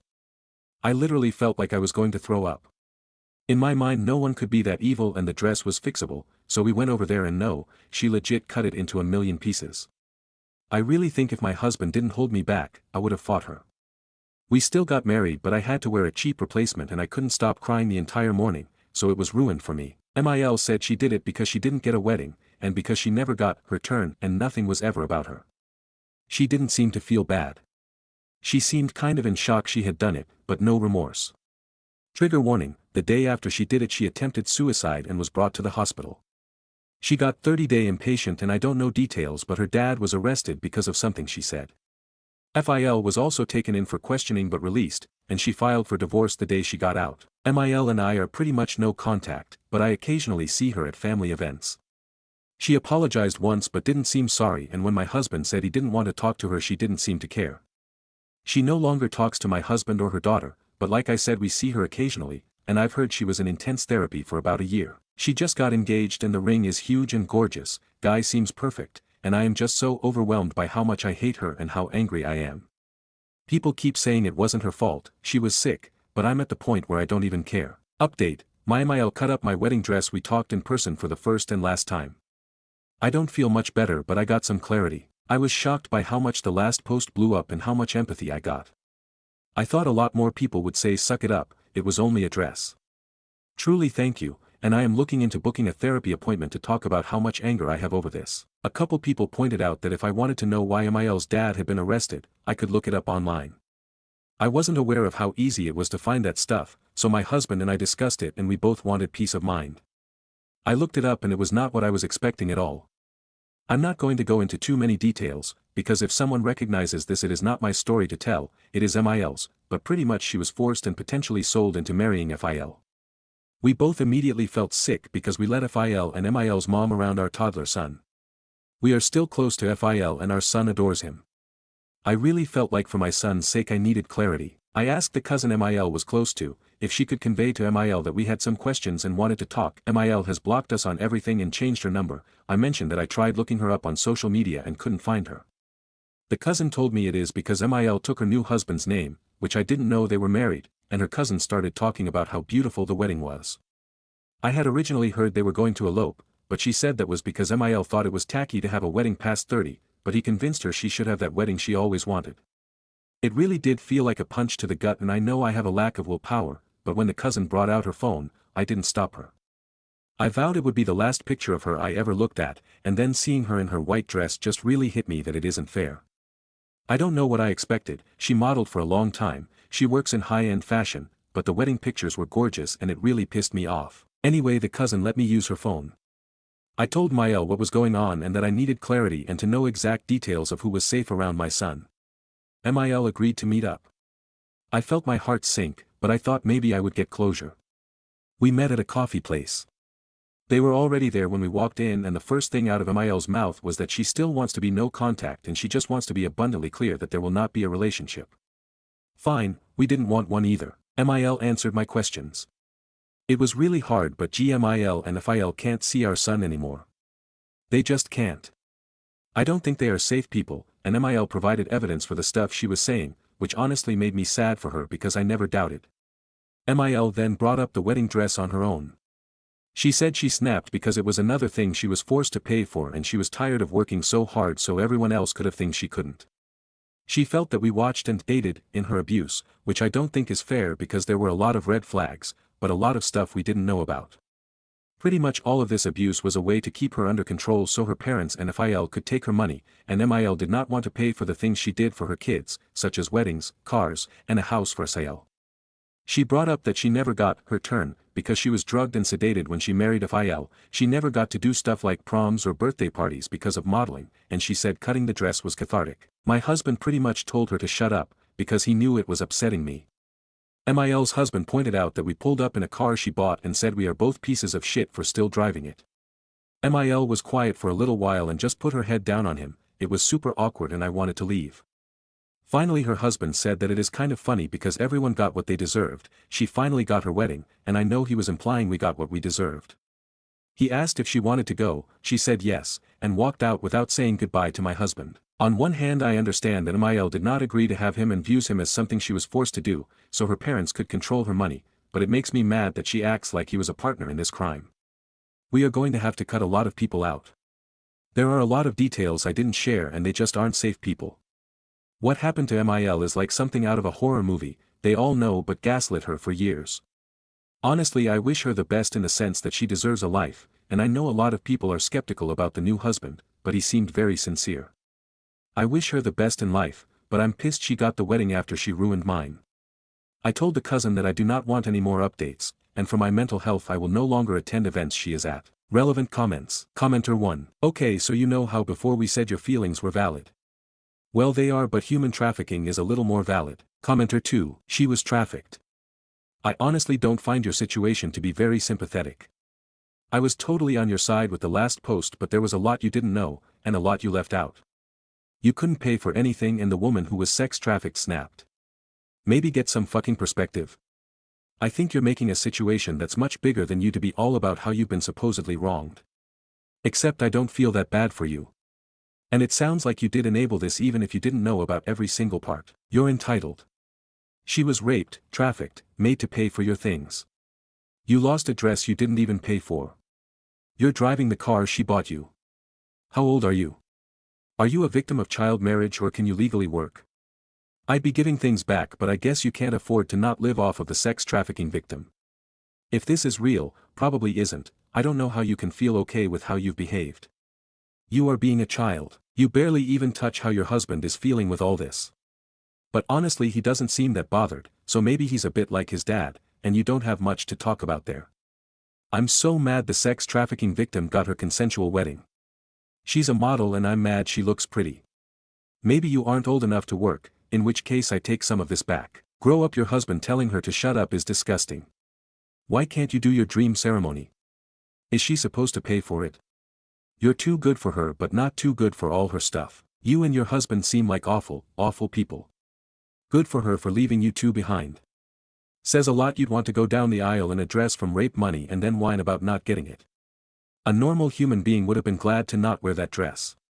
You should probably, get a job or something. I'm honestly happy your wedding was shit. It's not justice but it's getting there. Stories number 18. Aita for blocking my friend of 10 years after she committed a HIPAA violation against me. I 23F, blocked my longtime friend A, 23F of 10 years after she used her work computer to look up my health insurance information without my consent. The worst part is she took a photo of it, sent it through messages which her boyfriend of 1 year has access to. Some context, from my POV, her boyfriend is leeching off of her. She's spent thousands of dollars on dates, including a motorcycle that was impounded by police because he didn't bother getting his license or permit. He has used her credit card to buy drugs, has driven her car while intoxicated, and uses everything she owns, including her laptop that he uses to read all of her private conversations. I fear he is isolating her from everyone around her and it's working. When I saw the photo, she laughed it off, and I was scared but pissed. I asked her why she would do that and she said she was just curious.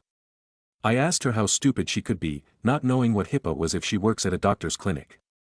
She never responded and left me on read. I assumed to run to our other friend B. No real apology or accountability.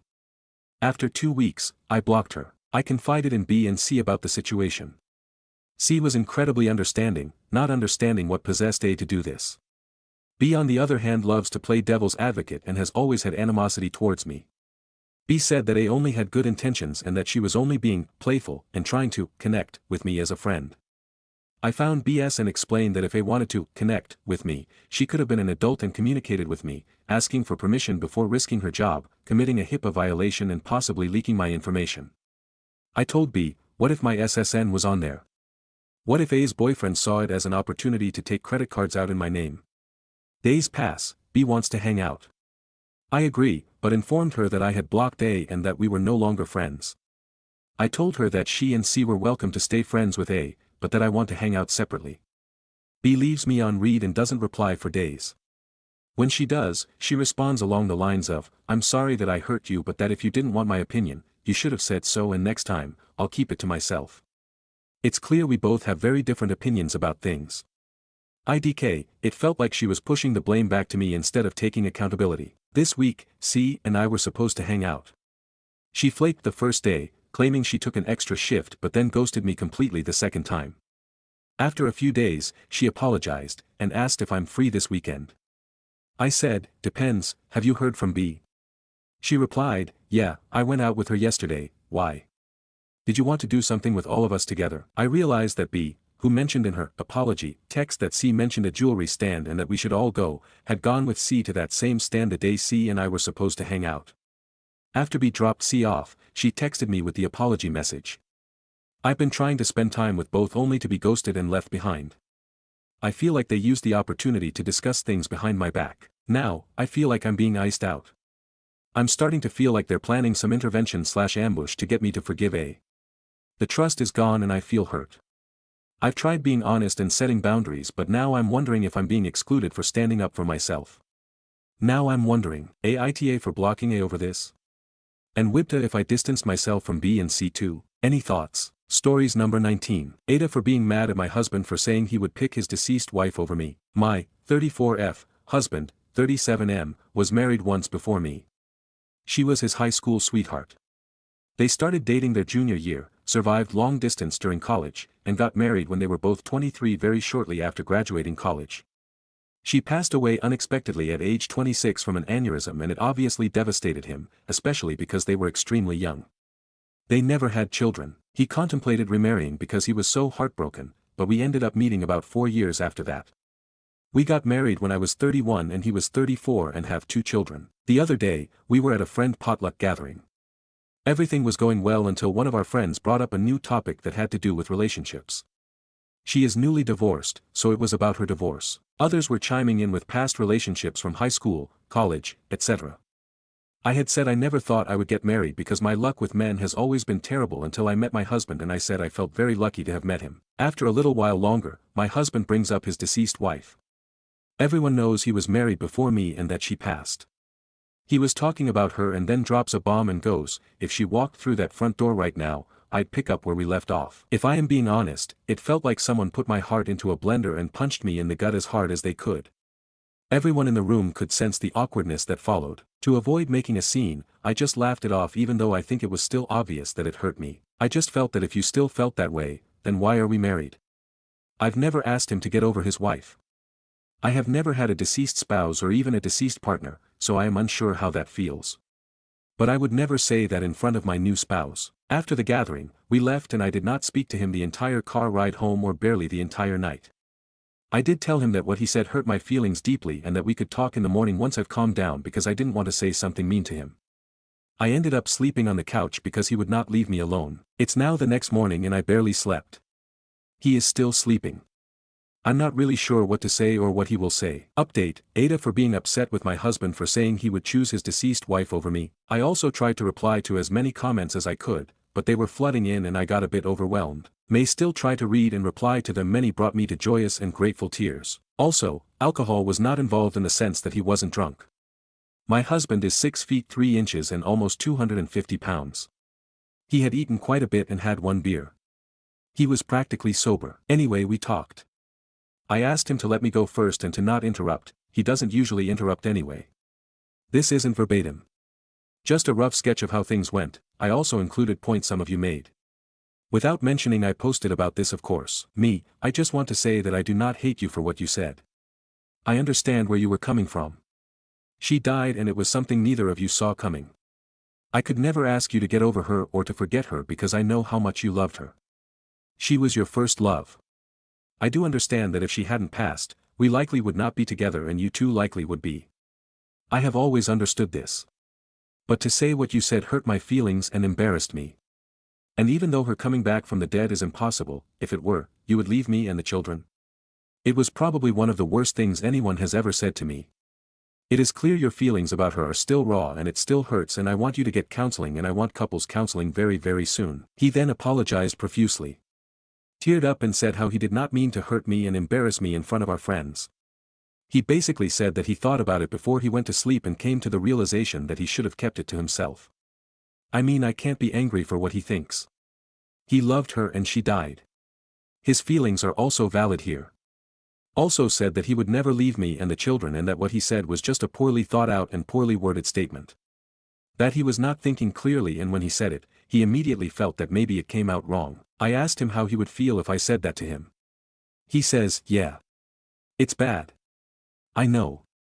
I shouldn't have said it. I wouldn't be happy. I know you aren't happy. I should have apologized in front of everyone as soon as I said it, or not have said it at all. I then asked him to think of the children and said, it's like you saying, hey, children's names, if my dead wife walked through the door, I'd pack my bags and never speak to you guys again, and then it really got uncomfy. After some silence, I had no idea what to say after that. He asked me if I wanted to divorce. So I asked him why he would think I would want a divorce, just to see what he would say. He says he doesn't know. I didn't answer his question and said we needed to look into counseling. That he needed to get counseling for himself and that we would go to couples counseling. And if the answer is no, I am not interested in moving forward. This isn't 100% about the comment anymore. I need to know if he is willing to make the necessary changes and put in the work to fix what he messed up. Because if he were to dismiss my feelings or not want counseling, it means he doesn't think this was that serious and that he may not take me seriously. I also said this to him. Some of the comments also told me to take the kids elsewhere. I agreed with this because it would be difficult to get through this while also parenting. I've got a very young daughter and a son that is a toddler. They are currently with my parents for the weekend and I'll be getting them Sunday night, so this gives us time to really work. He suggested he sleep on the couch instead of me. I have nowhere else to go. I haven't told my parents because I really would like to keep this between me and him as much as possible. Family and friends jump to judge too fast and sometimes offer extreme and harmful advice, and it's also embarrassing. Luckily we both have very good insurance that will help with counseling. I told him that it seems like whatever counseling he got after her death was not enough and that he was not consistent with it like he should have been. With trauma like that, I personally would have been in counseling for years before I even considered remarrying. He agreed. He was only in it for about a year and then stopped once he moved away from his hometown. Never got back into it. He also agreed to the individual and couples counseling. Kept apologizing. Kept telling me he loved me all day. It was also so difficult to be around him because he kept looking at me. I couldn't think. It was like he would try to say something and then he would just stare and not say anything. With the kids gone, there's nothing to really do except talk, so we talked again right before dinner time. He asked me if I wanted him to cook or buy something. I still was not hungry, to be honest. So I just told him he could pick something up for himself and that I wasn't hungry, and that prompted the second discussion. Realized he must feel very bad because he noticed I hadn't really eaten much all day. Kept asking me to eat. I wasn't sulking too bad or anything. Just doing my usual tasks, but not speaking or eating as much, and because we're home together all day, he noticed this. Asked me one more time to please eat dinner with him, so I agreed. During dinner, he told me that he looked for counselors himself and wanted me to see if I thought they were okay enough and that he would keep looking. Last stretch. After all of that, I told him that we can't really predict anything until we've met with therapists. I don't want him to keep saying sorry. I want work and change. And then maybe we can move forward, but this is the first step. I don't want to just leave him. I am also not saying divorce is off of the table. I think he is still hurting from her death and his judgment is very, very clouded. If he didn't love me, I doubt he would have apologized so many times and looked for counselors on his own. A man that doesn't love me probably would have made me look or rejected going altogether. Many people were suggesting this. I do not think he doesn't love me. Thought of this myself. Cried about it. Thought of my children. Cried more. I'm not staying for the kids, I'm staying because I want to at least try to fix. If it cannot be fixed, then at least I tried. We were also very close. Some people were asking how close we were prior to marriage, I guess as a way to gauge the difference between their relationship and our relationship. Maybe to see if he settled. He was always very romantic, caring, and sweet to me. We've never yelled at each other. When we first started dating, he would plan dates, surprise me, brag about me to his friends. So that's why I am very confused on why he would blurt that. Unless it was just very poor brain and mouth coordination. I also told him that I may get a counselor for myself. I don't think I need one. Someone suggested this. But I think he needs it more than I do. And because insurance companies are getting shittier by the year, 3 counseling bills may be pushing it. If I do get one, it's because I don't want to potentially resent him or doubt myself. Some people were making attempts to make me doubt myself. Some people in the comments were very nasty to me. I appreciate Reddit hiding comments with many downvotes as they may be mean, but I couldn't help but click. Some of you are very mean and very nasty individuals, and I hope you find happiness one day. There could be another update in the future. Not opposed to making one. Thank you all for your kind words and support. I've also responded to everyone that texted me, which was everyone there at the potluck that has my number. 3 people, there were 9 people there not including us. They've all basically said the same thing. They can't believe he said that, they feel bad for me, asking if everything is okay, what he said was not okay, etc. He showed me some of the texts with him and his friends, and some made me cry with how kind they were being towards me. Basically telling him he wasn't necessarily wrong for thinking that, but wrong for saying it. I told him I loved him as well. And I have never not loved him even for a second. And that I wasn't angry with him and didn't want him to, I guess, suffer, for what he said. But I was just hurt and needed him to know that it did hurt me and him to respond how he saw fit, and we'd go from there. That is all for now. I could possibly answer more questions here. If you have any. I tried to answer some of the more frequently asked ones that I saw. Again, sorry for this being so lengthy. Have a nice weekend everyone, and thank you again. Stories number 20. Aita for knowing my mom was lying to my dad and never correcting it even though I knew it was ruining his marriage. My dad cheated on my mom which made them divorce. My dad married the woman he cheated on my mom with. And he insisted that for me, 17M, and my sister, 19F, they needed to present a united front and become friendly so we wouldn't be dragged into it. This was 11 years ago. Mom didn't tell me dad cheated BTW. My sister was the one who told me after we both heard a fight between mom, dad, and the woman he cheated with, and dad had said something weird to us a day later. Dad insisted family parties should be both sides with everyone uniting for us. And he really tried to make mom feel bad about saying no at first. So she gave in. But she decided since it was being forced and she'd have to see him with the woman he cheated with, she'd bring dates to any event like that. She didn't bring any random guy. They were all people she knew who posed as her boyfriends for a few of these events. We knew them too and were cool with it. We never said anything to dad about the fact they weren't mom's real boyfriends. It drove dad crazy and mom would lie and say they were dating and she could bring a partner if he could. Dad would obsess over this so much. Everyone could see it was making his wife mad, but they stayed together for years. And the more dad saw mom having fun and being close with these guys, the more crazy he got. It drove him crazier when we'd hang out with them at these events or parties and would be comfortable with the guys. We were never close to his wife. It started a few fights in the last couple of years, and 5 months ago dad and his wife separated and she filed for divorce. Then she postponed it and now they're in therapy together. My dad ended up realizing what mom had done.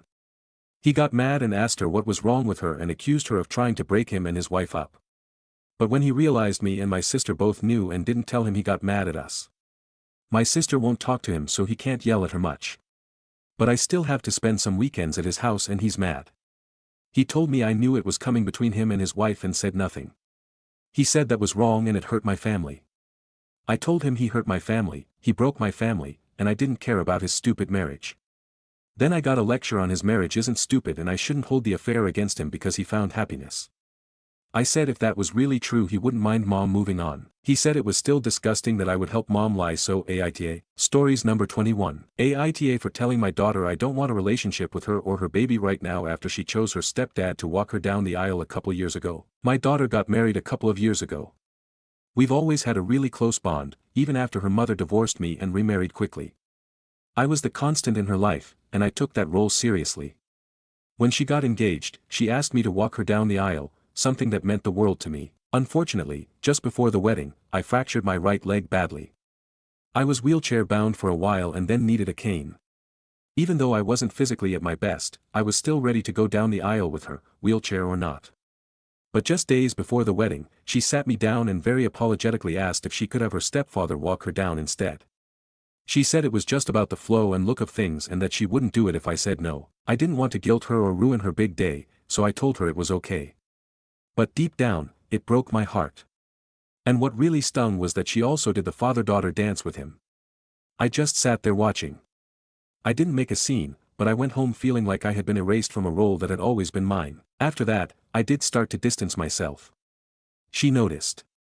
She tried reaching out, asking to come over, sending messages, but I often declined or made excuses.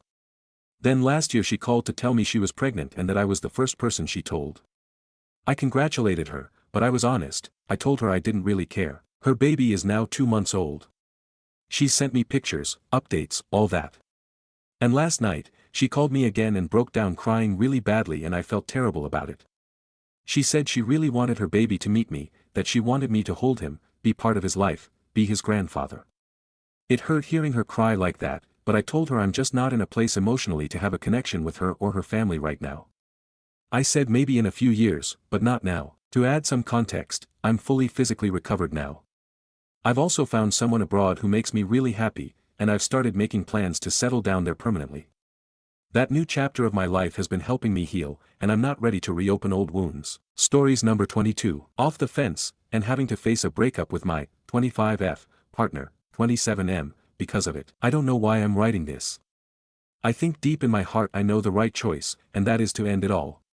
But it's simply so painful to even imagine that I find it so hard to pull the trigger, and I'm afraid of regret. I think I have been convincing myself for a while now that maybe a fence sitter, but it's becoming more and more clear I was trying to avoid having to leave my partner. I've never particularly felt a desire to have kids. As a person, I've always been quite childish and young for my age. I like to be looked after and late in milestones like moving out, only just finished med school and started working at 25, obviously not my fault, but delayed life milestones regardless. My current partner of 1 year and a half knows he wants kids and has felt that way always. He thought 2 was a good minimum. I had been adamantly child-free for at least a year before the relationship. We thought this would be the end, but we chose to continue and see if my views changed when I started working. I read lots of opinions and articles, thought for many hours, read the baby decision, and thought, maybe it wouldn't be so bad, and that maybe one and done could be the way. We kept an open dialogue the whole time. I made up conditions in which I could have kids, such as my mental health being stable, being happy in my job, currently have lots of career uncertainty, having a guarantee of a date night every week, having family willing to take them a weekend every month for a full break, having enough money to hire a nanny, having a partner who was willing to take on at least half if not more of the work, teaching them to entertain themselves, etc. It went on and many could never be fully guaranteed, e.g. what if they had special needs? What if they were highly extroverted and felt neglected by me not wanting to engage with them all the time? But ultimately now I realize I was just negotiating with myself, so I didn't feel the cognitive dissonance of being in a relationship while knowing it was going to end. Maybe one day I'd change my mind, but probably not in time for it to be worth it for my current partner. I don't regret choosing to continue the relationship at all. He's taught me so much and we would have missed out on so many good times and lessons if we'd cut it short. But we will have to at some point, because I want him to have the future he deserves, which is a family.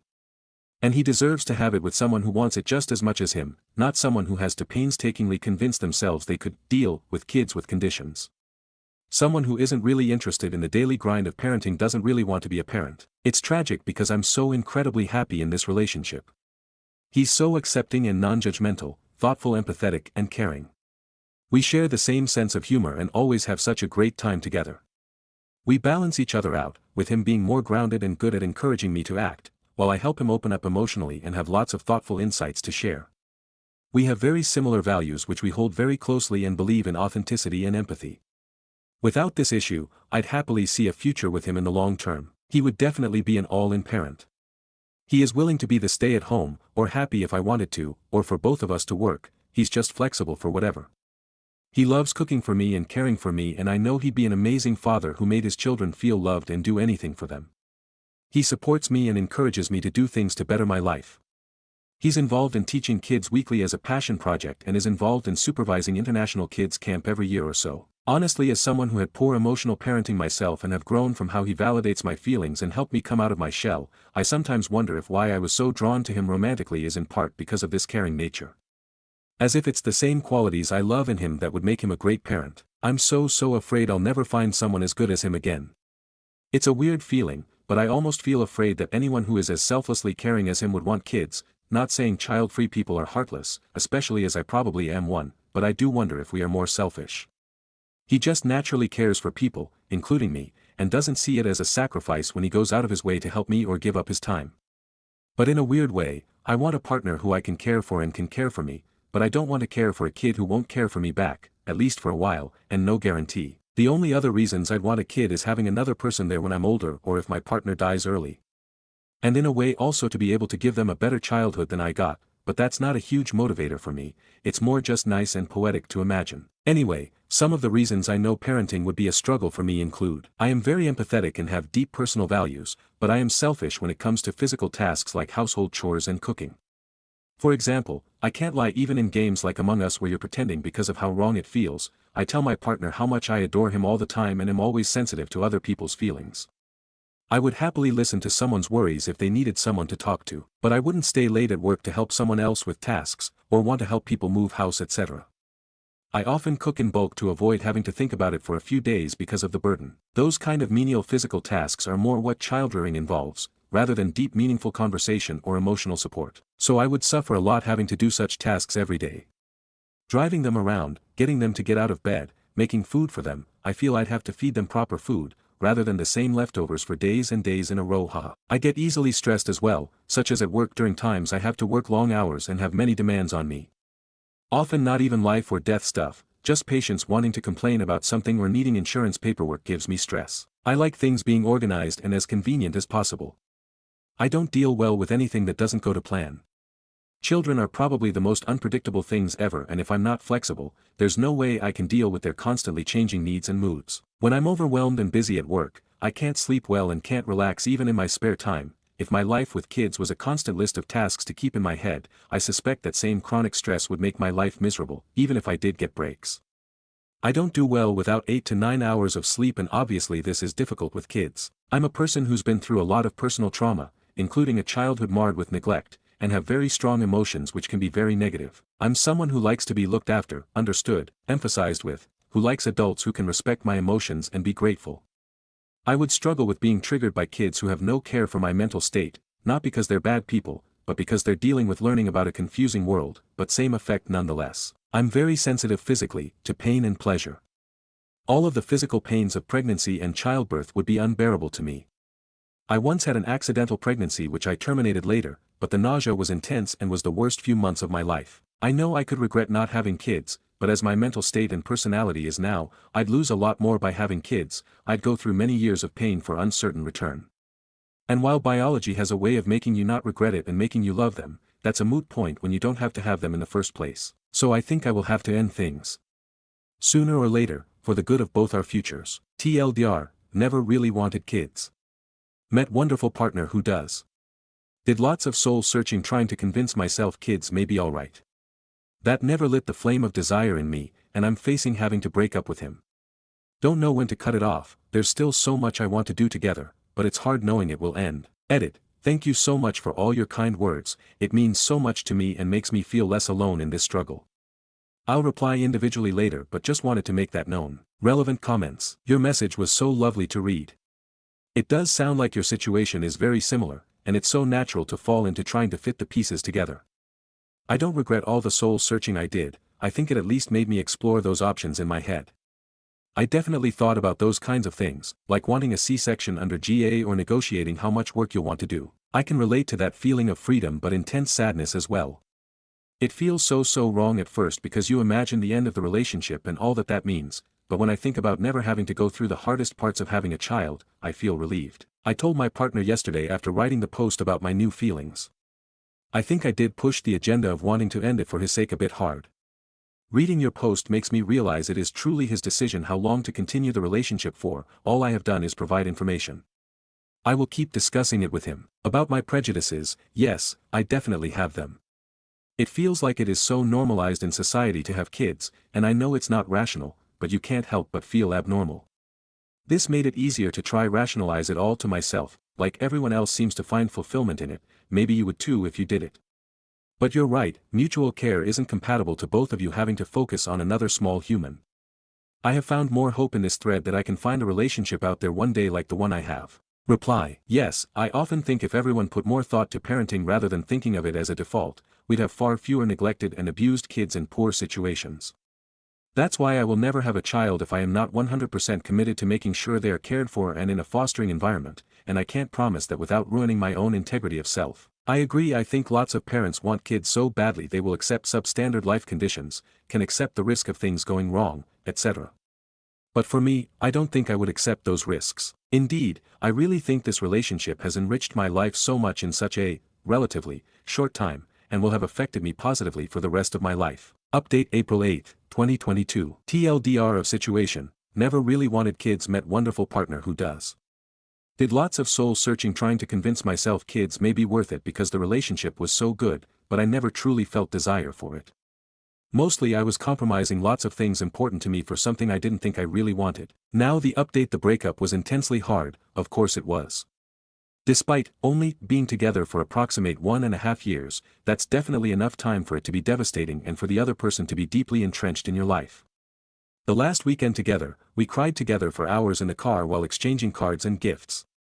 Cried for weeks and felt empty for months. I still miss being in a relationship at times. Things are quite a lot better now, and I feel like I'm already quite moved on mentally. I don't think about him every day now and it doesn't bother me if I do. We did end the relationship with the desire of staying in touch later on, not exactly close friends but friendly, wanting to see each other do well in life. I think I'll be happy with that, and happy that he can live the life he wanted and will make him happy. I'm tempted to message him in a few months once I'm further into my healing. We've been no contact so far, which has been absolutely the right decision. But at the same time, with all that, I feel with so much clarity that I made the right choice. I can clearly see all the awful paths that can't have happened if we continued, and even if I try imagine the happiest possible outcome with him, I can't imagine it, it just doesn't fit me.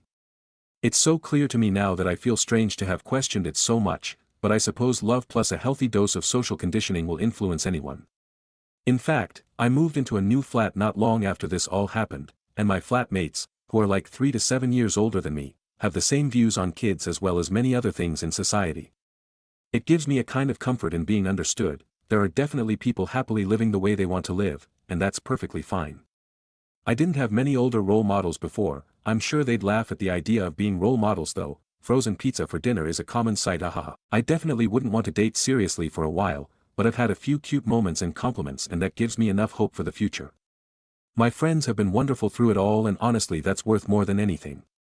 I'm ever glad I never neglected them despite being in a relationship, not that I'd ever intend to, but I can see how people fall into that trap. I can see so many options for my future without kids, and it makes me feel free, like a weight was lifted. I probably will have moments I question if it was the right choice, but I think you do that either way, and overall I always get reminded why this choice was the one for me. I was on a plane the other day in front of some kids. The whole ride was just, muum, why is XXX, in different variations for an hour, cute at first, but very quickly became annoying. Definitely made me realize I'd mentally break down with that 24/7, or even over a few hours tbh. Anyway, bit long-winded to say, things are getting better, the difficult choice was the right one in this case, and listening to my gut was the way forward. Lots of reflection on who I was as a person and realistically what I liked in life, based on previous experience, was the biggest tell for me. Things like sleep, quiet, free time, disliking mental burden and chores, they seem like small things, but to me it has been the difference between happy times in my life and depressing ones. Being a junior doctor helped me a lot with figuring this out, e.g. when working long hours, despite helping people, supposedly being satisfying to others whom I talk to, and makes it worth it for them, that never made up for the shittiness of the job or 14-hour days to me, and I felt such a disconnect. So being realistic about what gives you satisfaction is important, even if it is the more selfish-seeming option, though it's definitely not selfish to look after your own mental health and put more into your existing relationships, etc. Relevant comments. Commenter: this is really good to hear. I'm on the fence but leaning pretty far into child-free territory, and am in a relationship with a really good man who wants kids. Been trying to build up the courage to really make a firm decision and likely leave the relationship so we can both have what we want. It's been really painful recently because at 33 this is probably the most secure I've ever felt in a relationship. Feels nuts to admit that given that there is still an obstacle of this magnitude, but the indecision has been eating away at me. Thank you so much for your honesty and sharing your experience. It's made me feel a bit better. I hope your child-free future is filled with happiness. Update: nearly 3 years after ending my relationship due to not agreeing on kids, it's good. Just a update from someone who's chosen the child-free side of the fence. So, nearly 3 years after breaking up with my previous partner who I loved greatly, who wanted kids but it didn't feel right, I've continued to enjoy my life with friends and family. That's much the same. Work has been incredibly stressful, but I've gone part-time, which has helped greatly, and I'm spending time on hobbies and relaxing. I know that if I had kids, part-time would be not a break, but just more time to spend on kids, as most of my part-time colleagues do. I've realized a lot about my own struggles and that I have a great deal of my own stuff to work through, so I've started therapy, which has been really therapeutic. Through that process though, it has only strengthened my view that my instincts were right. Having kids isn't what I want from my life. I have so much to heal and to give care to myself, and working in mental health, especially in child, has shown me a lot of people who are creating problems in their kids for having them for the wrong reasons. I have had a few patients who had kids to try save their relationship, which has either created major problems for the child in seeing their parents' conflictual relationship, which is hard to hide from them, or the relationship ended anyway, or both. Honestly, if you have kids you have a responsibility to work through your own shit because it's gonna pass down if you don't, and so many people don't even give that a passing thought. As well, I'm in a wonderful new relationship, much faster than I thought. I met someone, after a healthy grieving period, and we've been together nearly 2 years. He's honestly wonderful in all the ways my previous partner was, but on top of that, he has positive traits my previous partner didn't have that I had thought about but accepted I'd never have. I'm a fairly thoughtful person who likes to analyze things deeply, and my new partner is able to connect with that on a different level. When we had our first date, I actually brought up the kids topic at the end, which I have learned he was actually ecstatic about at the time as it meant I was serious and he took it as a real win, and he said it wouldn't be a problem at all. He was a fence-sitter in the sense he hadn't thought much about it, assumed he might have kids after the age of 40, delaying as much as possible, didn't really think not having them was an option. It was scary going in thinking he wasn't that certain, but it's become clear he's not keen. I had worried about how lots of men want kids, would I ever find a partner? I think it's becoming more and more common nowadays. Maybe I just got really lucky, which I absolutely did, but I don't think it would have been doom and gloom even without him and with just my friends and family. Definitely less doom and gloom than kids than I didn't really want. I have no doubt this is the right decision for me. Reading my original post is wild, because I obviously really didn't want kids for many reasons, but it was obviously so hard to leave. Definitely that validation it was the right choice helped me stick firm to it and feel I still had a future. As a person, I tend to know what I like and dislike pretty instinctually, but things tend to go wrong when I make decisions based on logic rather than that feeling, e.g. this part-time job pays better and has better hours but is quite stressful so I should do this, rather than this one I have a vague sense I'll like more. My gut was right and peace is priceless. Relevant comments. Commenter 1. You were brave. Do you happen to know what has happened to your ex in the meantime? Reply. We've caught up briefly. He's doing okay, found someone else who seems nice enough, who I presume wants kids, so I think overall it's just a better situation for us. He's still important to me in the sense I wish well for him and I will be happy for him if I see him with his kids one day. I think I'd feel equally glad that it's not me having to have those kids. Stories number 23. Aita for not giving my brother any of the inheritance my grandfather left to me after he chose to remove him from his will for being with a single mom. Aita. I, 25F, have an older brother, 36M, and he isn't speaking to me about this. My grandfather passed away a few months ago after being sick for a while and was getting his will in order a while ago. I found out through my mom just a month before my grandfather passed away that my grandfather was planning to leave me not only my intended part but also my older brothers. My brother is 10 years older than me in his 30s and for the past 3 years has been with this woman. She's a single mom of 3 so my brother is their stepfather. They got engaged recently. I like his fiancée and have met her a handful of times. They live in a different city hours away. My mom told me he's not leaving my brother anything because he's dating a single mom and he doesn't want his money to go towards kids that are not our families. My brother doesn't plan to have any kids. When I found out I was shocked and upset. My brother and I are not close but it felt wrong. Just because he's dating a single mom shouldn't mean he gets punished. My mom supported my grandfather and said it's not personal it's logical, as his biological granddaughter my future children will be his lineage so he wants that money to benefit them. She told me not to say anything to my brother and reminded me of the conversation that we had with his fiancée in the past where she warned me to not date men with kids and take on their burden, so she would be hypocritical to be upset at this. My mom also told me that his fiancée sent her links for tours to private schools for her kids and the money would be better off for us. I wanted to speak to my grandfather myself just to make sure those were his wishes and he doubled down. He said that he didn't work his ass off for years to leave money for anyone other than blood. And that he already spoke to my brother about this when he started dating his fiancée and warned him to at least have one biological child but he didn't. I asked my roommate her opinion and she said that her dad is only leaving his assets to her and her sister not her stepsister and that's it's normal. I didn't say anything to my brother because I didn't know how to bring it up but after my grandfather passed he's obviously found out and livid. He said we're disgusting for being assholes to kids just because they're not our blood. He's also mad my mom and I knew and didn't say anything. I told him our grandfather's reasoning and he said it's BS and doesn't make sense and that my future kids are not any more my grandfather's blood than his stepkids. He says I should still give him his part since it's now mine not my grandfather's and I said no. I want to live a comfortable life and have kids that don't have to worry about money and I just feel like him already being a homeowner and successful in his career, what would he need the money for? He said he wants it to provide for his family and I just said no again. He says we're assholes and hasn't spoken to me and our mom.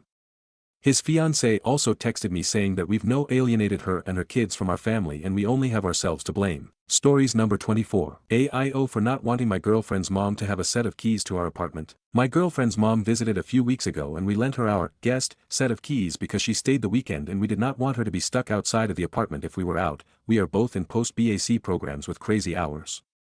We made it very clear that we needed the keys back after she left because they were specifically our guest keys.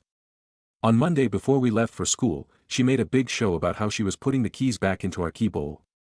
It wasn't like she was mean or aggressive or anything but the way she was saying it felt like she was trying to guilt us into letting her keep the keys. She was like, "Oh, I think I'll get my hair done today, how will I get back into the apartment, etc." We doubled down on keeping the keys but said she can use them until she leaves, and to just drop them in the bowl when she left for good. Anyway, she calls me in the middle of the school day asking where the keys were and I explained exactly where they were step by step. She seemingly forgot that she put them in the key bowl. Then after like 5 minutes of that she said she couldn't find them and she was just going to leave the apartment. I was like, alright, just let me know if you need anything. Then suddenly she was like, oh, I think I found them, but after I reiterated what my partner and I wanted, she reaffirmed that she was not going to take the keys, almost forcing the idea down my throat. We say our goodbyes and the phone call ended.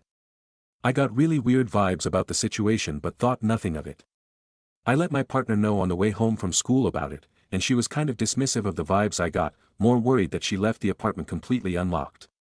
We went home and saw that the apartment was left unlocked, just the basic lock was engaged and none of the deadlocks that require keys, so we figured she left the keys. The next day my partner is talking to her mom and she casually mentions, oh, I think I took the apartment keys.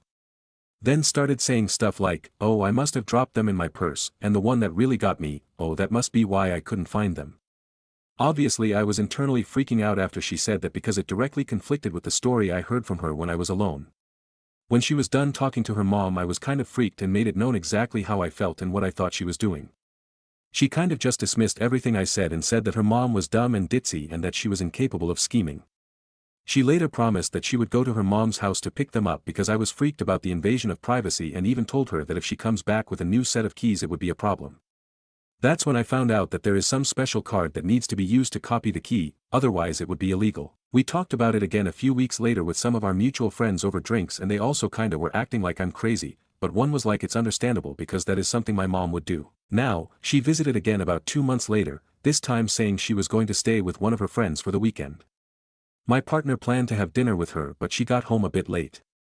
In preparation for the dinner I showered and after my showers I like to air dry I guess. On the bed. I hear someone come in the door and assume it is my partner.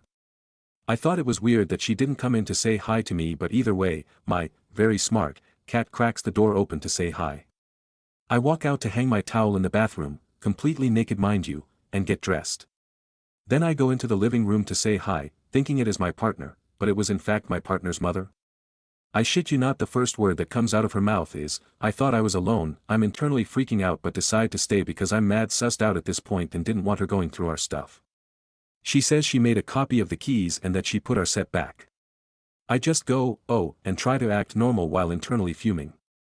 When my partner got home, she repeated the same lines but added that the locksmith liked her, so she was able to get a copy without the special card because my partner was sus about the legality of copying the key. Eventually my partner admitted I was right but doesn't seem creeped out by it at all. To add to this, the landlord is my partner's father and my partner's mother's ex, who apparently went through a vicious divorce that took years to resolve and still triggers my partner to this day. To add to it, she started asking about how much we pay for utilities and asked to get an apartment with us offhandedly a few months ago. I'm ready to ask the landlord to change all the locks and cut myself off from her as much as humanly possible, but I feel like I'm alone in what feels like a serious invasion of privacy. Updates, summary from my comment. Yesterday I talked with my partner and she agreed it was kind of sketch but wanted to give her mom the benefit of the doubt, hence why she was so dismissive before the keys were made to our knowledge. We talked about getting a ring for the peephole. We agreed that we need the keys back and she got them back today. Updates, my partner and her mom talked about how in the end the apartment is her father's property, also the mother's ex-husband, that it is sketchy that she went out of her way to make an illegal copy, and did not ask for permission to enter. When they were back from their walk, she made up separate excuses to each of us about why she was in the apartment. She texted my girlfriend that she had to pee as one excuse while my GF admitted that the last text she got was that she was on her way and did not get any info about her entering the apartment. Then she tried appealing to me saying next time she would let us both know, even though neither of us knew. After that she said something like she wasn't trying to ruin our lives, and that I should have talked to her about it. I'm kind of glad I didn't though because it would have ended badly for everyone and am happy my partner came around to getting the keys back and working on securing the apartment. One thing that threw me off though is as she was talking about the keys, which are now placed on our coffee table, she keeps repeating that it is a trial run of not having the keys. I could tell my partner was uncomfortable about that part but am not sure if she will bend again in the future. One key was made with a blank from the key company, which is high security, requiring a card certifying permission, but it did not have a serial number, and the other, which is a less secure key from the same brand, was made on a master lock key, also not traceable. The locksmith stupidly cut the low security key with their company name and phone number on it, so you bet they are getting reported. My partner also does not want to change the locks because the keys are back in our possession, but we will be setting up a camera. Stories number 25. Fiancé, 26F, not happy to find out I, 26M, was a clown. Throwaway account, but this is such a specific situation that I'm certain she'll see it but my friends won't. So some context, I am a pretty successful graphic designer. I was already working from home for a lot of projects for a long time before everyone started self-quarantining and practicing social distancing. While I am definitely not part of the essential workforce, I have still managed to find some work to keep me busy. My fiancé has been furloughed from work and as such, has been staying home with me and we've been spending a lot of quality time together. One night, we were having fun and joking together and I jokingly said that everyone does weird things for money when they're in school, like start an Etsy or sell feet pics. She joked back and fake accused me of selling drugs. I told her it wasn't anything illegal, illicit, nothing related to sex or drugs, but then accidentally let it slip that it was just embarrassing to me personally, and then after a second she stopped laughing because it became real. We talked about it and I said I didn't want to talk about it because it's super embarrassing and isn't who I am at all. She said that she understood and gave me my space about it for a couple of days, but after that couple of days she seemed uncomfortable and when I asked her about it, she admitted she was concerned about what I did for money. I told her it wasn't anything huge, I really just didn't want to talk about it and I wished her to respect that and to trust me, but I could tell her not knowing was beginning to genuinely upset her. That night, I thought long and hard that this is the woman I want to marry and I should be open about my past, so relented and told her the truth, I used to be a clown. She was unhappy that it was something I hid from her, but it was a period of my life over the course of 2.5 months and 12 parties. She has been cold to me since and that really sucks because we have been spending a lot of time together and we aren't really talking as much as we have been. From what I understand, she's probably more upset that I had to be pressed to tell her than admit it to her of my own volition and I think I may have violated her trust. Honestly, the clown thing just never came up because who talks about their part-time jobs from almost 5 years ago? It's not on my resume and it was before we started dating, but I did end up sitting down with her and telling her everything. Now, I'm so scared that was a mistake because of how she's acting now. She hasn't told anyone, and though we haven't really argued either, but now I'm wondering if I'm just reading into how she's acting and obsessing over this new piece of information I put into her world. It feels like there's a new distance between us. Now I wasn't hiding the fact that I was a semi-professional clown out of malice, I wasn't part of any unions or anything, just kind of a performer for hire, but more out of embarrassment because it's far and away from the type of work I do and the person I am today. Honestly, it's not a dark period of my life or anything and I think the story itself is interesting. I'm one of those types that think some bad decisions can make good stories, to a degree, but it's not something I like to talk about because while it is an objectively fun story, it doesn't have a particularly good ending. My act was very specific and weird. Only 2 or 3 friends know about it, I think, because they were at the party where I got the idea to perform as a clown for money, and I literally just used the same costume from that party for my acts. All things considered, I was pretty successful for what amounted to some weekend gigs. I didn't want it to be something weird that would follow me for the rest of my life, so I was secretive about it for those couple of months.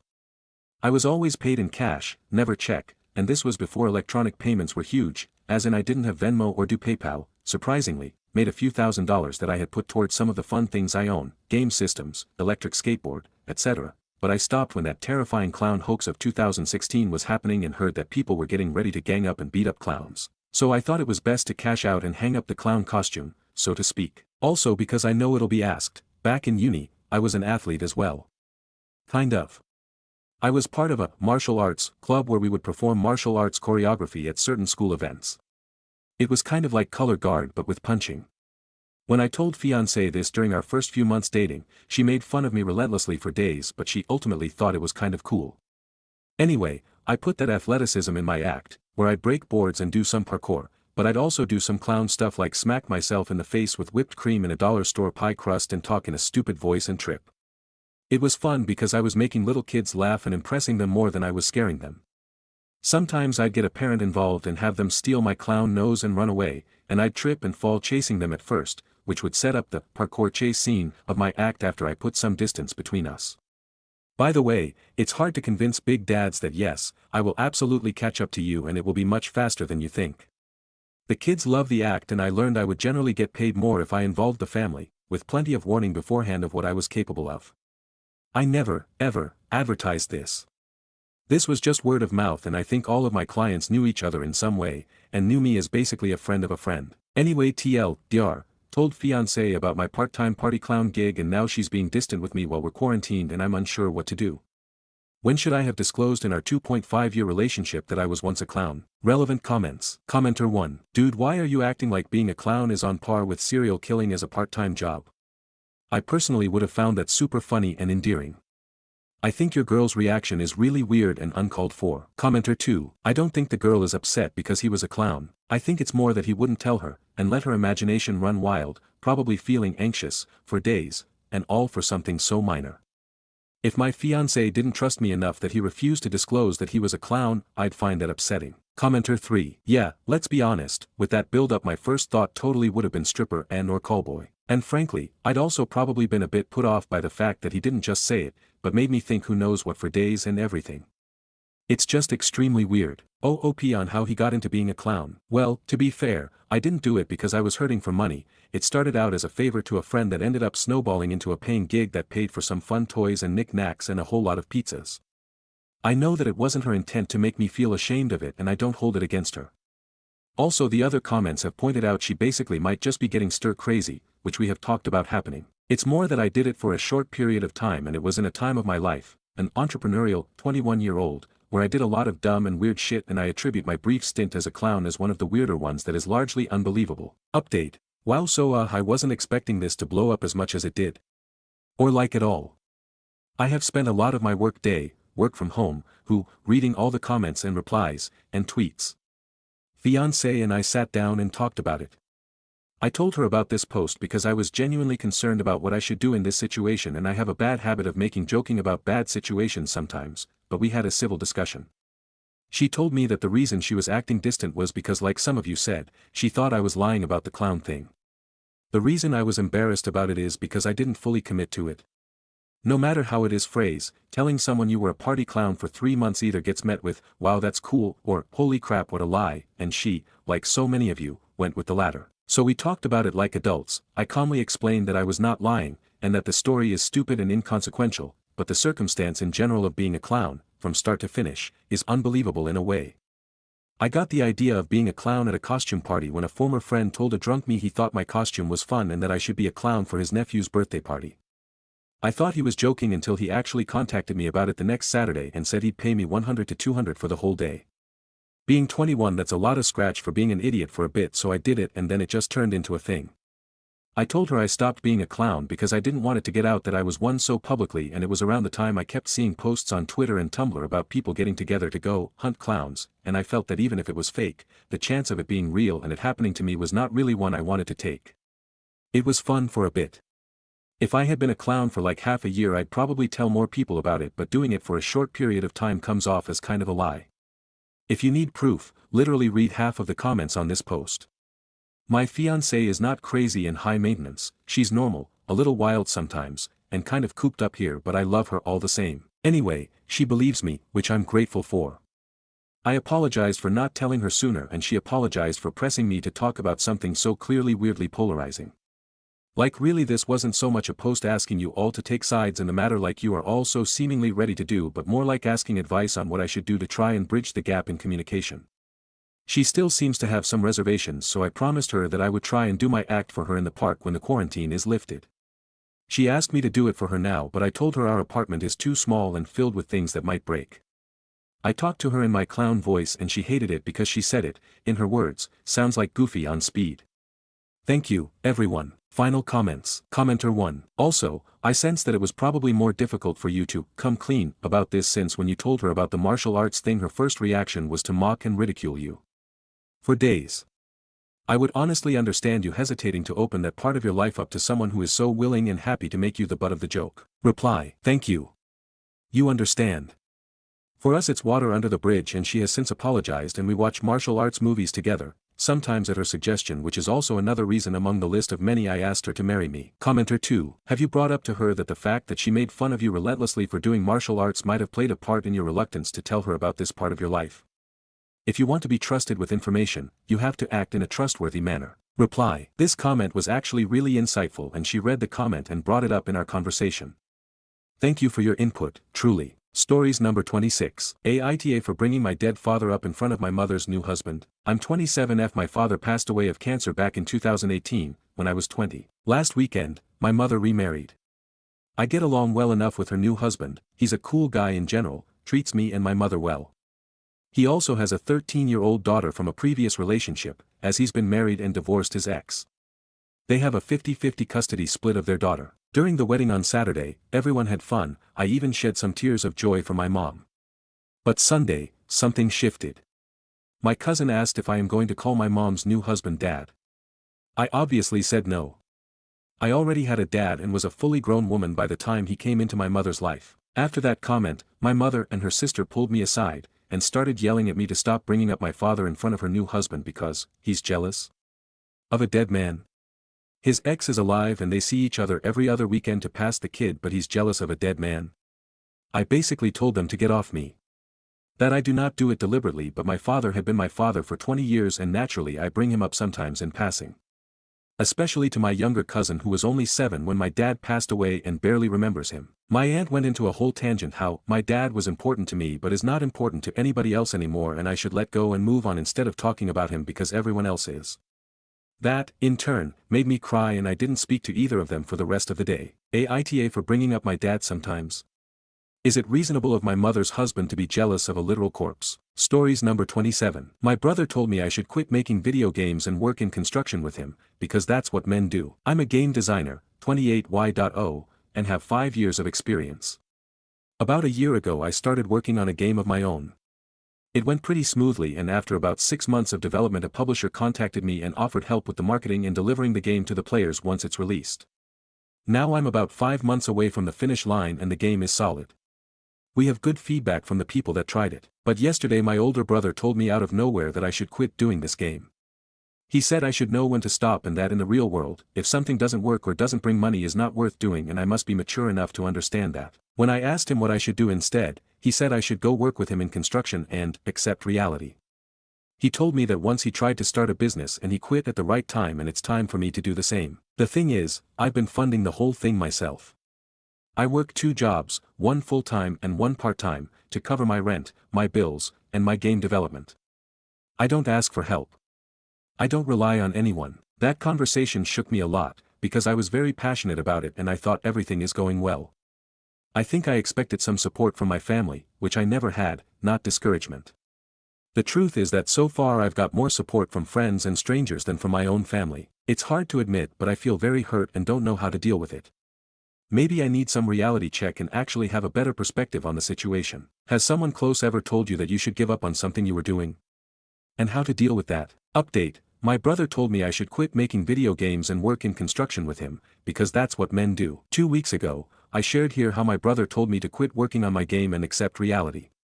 That it wasn't going to work and I should just join him in construction, like a real man does. I didn't expect so many kind and supportive messages from strangers. I want to thank everyone who took the time to share advice, encouragement, or even just understanding. It helped more than you know. Now, here's the update: I'm still working on the game. It's a passion project I've been developing with my 3 younger brothers. They're all students and want to pursue game development careers, so I brought them in to help. I even picked up a second job so I could pay them small salaries.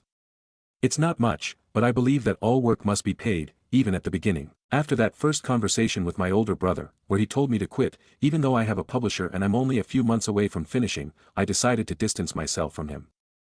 I didn't cut him off completely, but I've kept communication to a minimum. But he was trying to convince my younger brothers to quit working with me. He told them I was paying too little, which is true, but they're still learning, and only work about 2 hours a day. He kept saying this project is a dead end. And just a few days ago a Chinese publisher reached out to us offering a collaboration for the Asian market. Which was very exciting and great news for me. That only proves that I'm doing something right and I'm very close to actually succeeding. When my older brother found out, it wasn't me who told him, he immediately tried to convince my brothers it was a scam, saying that these publishers would steal the game, and pointing out that they only had a few thousand followers on social media, so they must be fake. Now I feel like my brothers are confused since they are very young and this is a weird situation. But at this point I just see sabotage behind my older brother's behavior. There's literally no way he has good intentions. Stories number 28. My 26F sister-in-law thinks she can just take my stuff because we're family. So this has been building up for months and I'm honestly at my breaking point. My husband's sister Emma, 29F, has this thing where she thinks being family means she can just help herself to whatever she wants from our house. Last week she came over for Sunday dinner and I noticed she was wearing my favorite sweater. The one I got from Anthropology that cost me like $120. When I asked her about it she just shrugged and said, "Oh, this? I grabbed it from your closet, it looks better on me anyway." I was so shocked I didn't even know what to say, but that's not even the worst part. Yesterday I went to use my good straightener and it was gone. Turns out Emma took it because hers doesn't work as well. She didn't even ask. My husband just keeps saying, "That's just how she is," and telling me to let it go. I'm starting to hide my nice things when I know she's coming over, which is ridiculous. Last month she took my expensive face cream and when I confronted her she acted like I was being dramatic. She said her skin needed it more than mine because she has a more demanding job. Am I crazy for being mad about this? Like, I get that some families are more casual about sharing, but she never asks and never brings anything back. What do I even do here? Stories number 29. Aita for letting my sister use my husband's office to study while he wasn't even in the country. My younger sister is temporarily living with us and she was having a hard time studying because my 3-year-old son would constantly interrupt and ask her to play with him whenever she was studying in the living room/kitchen. She asked if she could use my husband's office so he wouldn't bother her and I agreed since my husband wasn't in the country. He lives abroad about 70% of the time, at the time anyway. I don't think I did anything wrong, but my husband came home as a surprise before the office had been cleaned up and he was angry at me for letting her use it without asking him first. Like I said, he wasn't in the country and he wasn't supposed to visit any time soon, so I thought it would be fine since it's not like he needed it at the time. He doesn't see it the same way and thinks I should have asked first since it's his office. We've had a few arguments over this with neither of us budging. Admittedly, in our last fight I did get angry and tell him he shouldn't even have a home office since he's barely home, which did unfortunately escalate the fight. Part of the reason I said that is because my husband was never happy about my sister living here, even though it's had a very minimal impact on him, and I feel like he's using this office situation as an opening to send her back home. I've already bought a desk for her room so she can study in there, but Aita. Stories number 30. Aita for snapping at my roommate for leaving her dog home when she sleeps at her boyfriend's house. I, 32F, live with my best friend, 34F. Let's call her Molly. I work from home and Molly works in an office. Molly has a dog, Gabby, and is not the best dog mom, if I'm being honest. She walks her 1 to 2 times a day and the walks are anywhere between 3 to 10 minutes long. That's it. That's all the stimulation this poor dog gets. I secretly walk her extra times because I feel bad, but I don't want my friend to know. Anyways, Gabby is historically terrified of thunderstorms. She whines, paces, pants so loud, scratches at walls and doors, etc. Molly has been dating a guy for about 8 months and it's getting pretty serious. She stays at his house anywhere between 2 to 4 nights a week. So Molly will come home from work, walk Gabby for a few minutes, and immediately leave again for the night. She never brings Gabby to the boyfriend's house. We live in a rainforest-y climate and it's been raining here every single day/night for 2 weeks and counting now. So when Molly goes to her boyfriend's house for the night, she fully knows how Gabby is going to act, but she leaves her here anyway for me to inevitably deal with. I finally confronted my friend about this and her response was, "Lock her in my bathroom, she'll be fine." What? I'm not locking this dog anywhere and I think this whole thing is just fucked up in general. I finally snapped at Molly about this and we haven't spoken in a few days. We avoid each other like the plague and Molly is too selfish to apologize. Am I the asshole? Should I have kept my mouth shut? Or was I right to say something and justified to be fed up and pissed? Stories number 31. Entitled Karen does one of the most disturbing things I have seen at the hotel. I've seen many irresponsible, irrational, disturbing things at the hotel I work at, but this particular incident, Karen and group, left me dumbfounded. So it's about 1 a.m. and a small group of guests walk into the hotel. One of the guests, Karen, is carrying a young child that is approximately 3 years old. The other few guests are carrying alcohol, and head outside where we have a fire pit. Without saying a word to the FD, or myself, Karen lays her sleeping child on a couch in the lobby. She then proceeds to go outside to join her group. The FD and myself are shocked she would just drop the child on the couch, and walk away. We actually didn't even react for a minute because it was something we have not seen before. I then go outside and ask Karen why she put her child on the couch, and walked away. Her response, "Well, I saw the FD and you there, so I thought you would watch my kid." It took everything inside me not to go parabolic and say, "Do you realize the hotel takes no responsibility for children? The FD and myself move around throughout the hotel, and your child will most likely be laying there with no eyes on him. Someone could pick up your kid never to be seen again." Instead of that I simply said, "You need to get your child." Her response, "Well, I'll go get him," but I don't appreciate you coming out here, and calling me out in front of my friends. It's mind-blowing the terrible parenting you see here. Stories number 32. Male Karen holds up pharmacy drive-thru for so long the cops get called. Not a very long story, but it was one of the more baffling things I've witnessed recently. Last week I went to the pharmacy to pick up some meds. I was really irritated after the drive-thru line hadn't moved for over 15 minutes, couldn't get out because there was a barrier around the corner where I was stuck at and cars behind me in line. Eventually the person in front of me drove around the person in front of them to leave the line, allowing me space to do the same. When I round the corner, I see why it was taking so long. There was a truck stopped at the window, with a couple cop cars next to it and some cops talking to the driver. I went inside the pharmacy and overheard what was going on since there was a cop inside as well, talking to one of the pharmacists. This angry-looking dude in his 60s was apparently told that one of his prescriptions would be ready in about 30 minutes and he basically said, "Well then I'll wait here until you get it to me." The cop talking to him outside looked exasperated. That man sat there for over half an hour throwing a fit. They told him he needs to come around and pick it up inside or come back through the drive-thru later, and he refused. I don't know what they said to him that got him to finally leave, but I imagine they told him he was going to get cuffed for disturbing the peace or get trespassed by the business. He drove away after I was finally able to grab my meds. I had a lot of fun talking smack about him with the nice lady in line ahead of me and the tech who checked me out. The lack of self-awareness was crazy. Editing to add that my pharmacy is well-staffed and surprisingly really fast. I live in a small town but there's enough money for things to be run well. It's the only pharmacy I've been to where every checkout counter is manned at all times, and they're super nice folks. I never wait more than 10 minutes max when I pick up.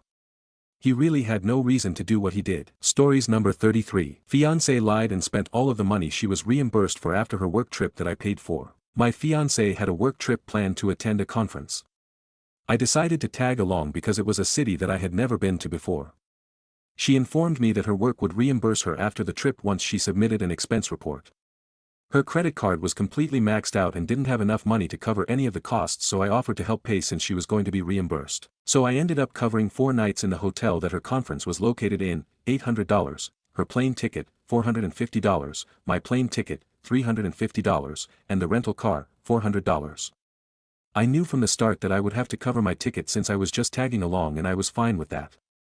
So in total for travel I spent right around $2,000 on my credit card. After the trip I helped her submit the expense report, and at that time she told me that her work would not cover the rental car, and would only cover the Ubers to and from the airport since the conference was at the hotel and all of the breakfast/lunch/dinners were catered. I was bummed about hearing that because I was out another $400, for a total of $750 for the trip, and that was a lot more than I was planning on spending. We submitted the expense report for a total of $1,250, she said she would pay me back once she received the money. I said that was fine and submitted a Zelle request. Fast forward 2 weeks, the Zelle request expired. I asked her about the money and she said they still hadn't paid out the expense report. I figured whatever and submitted another request. 2 more weeks went by and still she had not received the expense report. I told her to ask and she let me know that they would pay out on her next paycheck that was 2 weeks away. I submitted another Zelle request. On her payday, yesterday, we went out for drinks and I asked her about it again. She admitted that she had received the money a few weeks back, and had already spent it on us. I got upset because she had promised me that money, and I told her it wasn't for her to decide how to spend my money that wasn't hers. She got defensive and said that it wasn't my money, and that they had paid it into her account.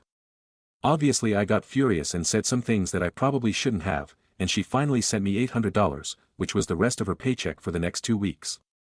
Honestly, I don't want her paycheck, I want the expense report money, I want the money that she promised to repay me and didn't. I feel lied to and cheated on in a way, and now she is pissed because she doesn't have any money.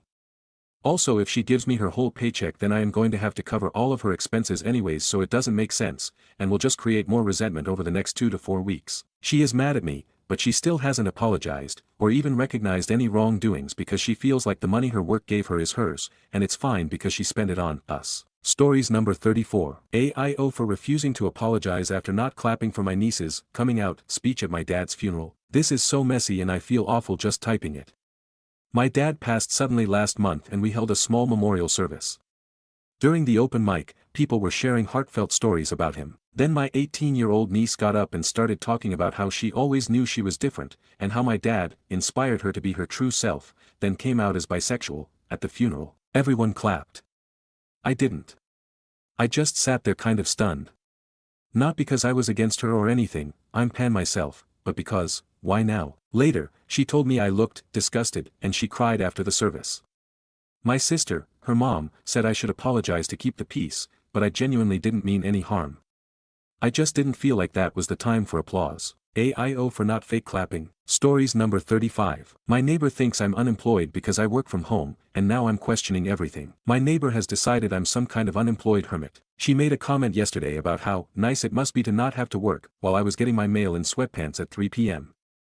I was literally taking a break between meetings, but I guess she sees me coming and going at weird hours and assumes I'm just, living off unemployment. The funny thing is, I probably work more hours than most people with traditional jobs. But because I'm not in business casual leaving at 8 a.m. and coming back at 6 p.m., I must be lazy. Now I'm second-guessing everything. Should I be getting dressed like I'm going to an office even though I'm sitting at my kitchen table? Am I too comfortable with my setup? Is there something wrong with taking a walk at 2 p.m. when I've been staring at code since 7 a.m.? I started thinking about how we judge productivity based on appearance rather than actual output. Like, if I solve a server issue in my pajamas, does that count less than if I did it in khakis? Maybe I should start wearing pants with a belt just to feel more official. Or set up my workspace so it looks more serious if anyone sees through my window. Anyone else deal with this kind of judgment about remote work? Do you ever feel like you have to prove you're actually working? Stories number 36. I'm an adult with a cute unique name and I hate it. Give your kids normal names. I'm using a throwaway because I'm in a bad mood and I don't want people on my main to know how dumb my legal name is. I'm a 23-year-old woman and my mother and father actually named me Bunny, and my 3 siblings have equally cutesy/dumb names. My name is Bunny and I had to grow up hearing comments my entire life. Whenever I complained I got my mom guilt-tripped my siblings and I by saying, I thought I raised you bottom care what people think, and she acted like she was being stabbed when my older brother had his name legally changed to William. He happily became a Bill because he was sick of his. My sister was bullied bad in middle/high school because the kids decided she had a stripper name. Unfortunately, my mother continued her stupid naming streak with her new husband and I have a tween half-sister who hates her name and fights with our mom over it and a toddler half-brother who doesn't know that he shares a name with a snack cake. Name your kid something they can live with. All the Bambis, Bunnies, Rainies, Cloudy Days, and Icies wish they could be called Greg or Liz. As soon as I save up enough money and get the documents I'm legally changing mine to the name I've been going by for the past year. Stories number 37. Aita for refusing to help my sister with her baby every day after work. I, 21F, work full-time, every day except Sundays. My sister, 36F, recently had a baby, who is now 5 months old. I love my nephew and visit them whenever I can after work, but it's usually a long trip and I get home around 9 p.m. when I go there. I live with my mom, and she doesn't like me taking showers after 9 p.m. because of the noise. Even though I pay the water and electric bills, I try to avoid fights and respect that. My sister just returned from maternity leave and asked me to come help with the baby every day after work so she can shower and get things done. I told her that it's difficult for me because of how late I get home and the problems it causes at home. I also mentioned that I'm usually exhausted after work and that going there daily would be too much. She said it was fine, but then got really upset and started yelling at me. She brought up personal things, saying I can't keep a job and making me feel like I'm unreliable. I was just trying to explain my situation, but she seemed to take it as an attack. Now I don't feel comfortable going to her house anymore, even though I care about her and the baby.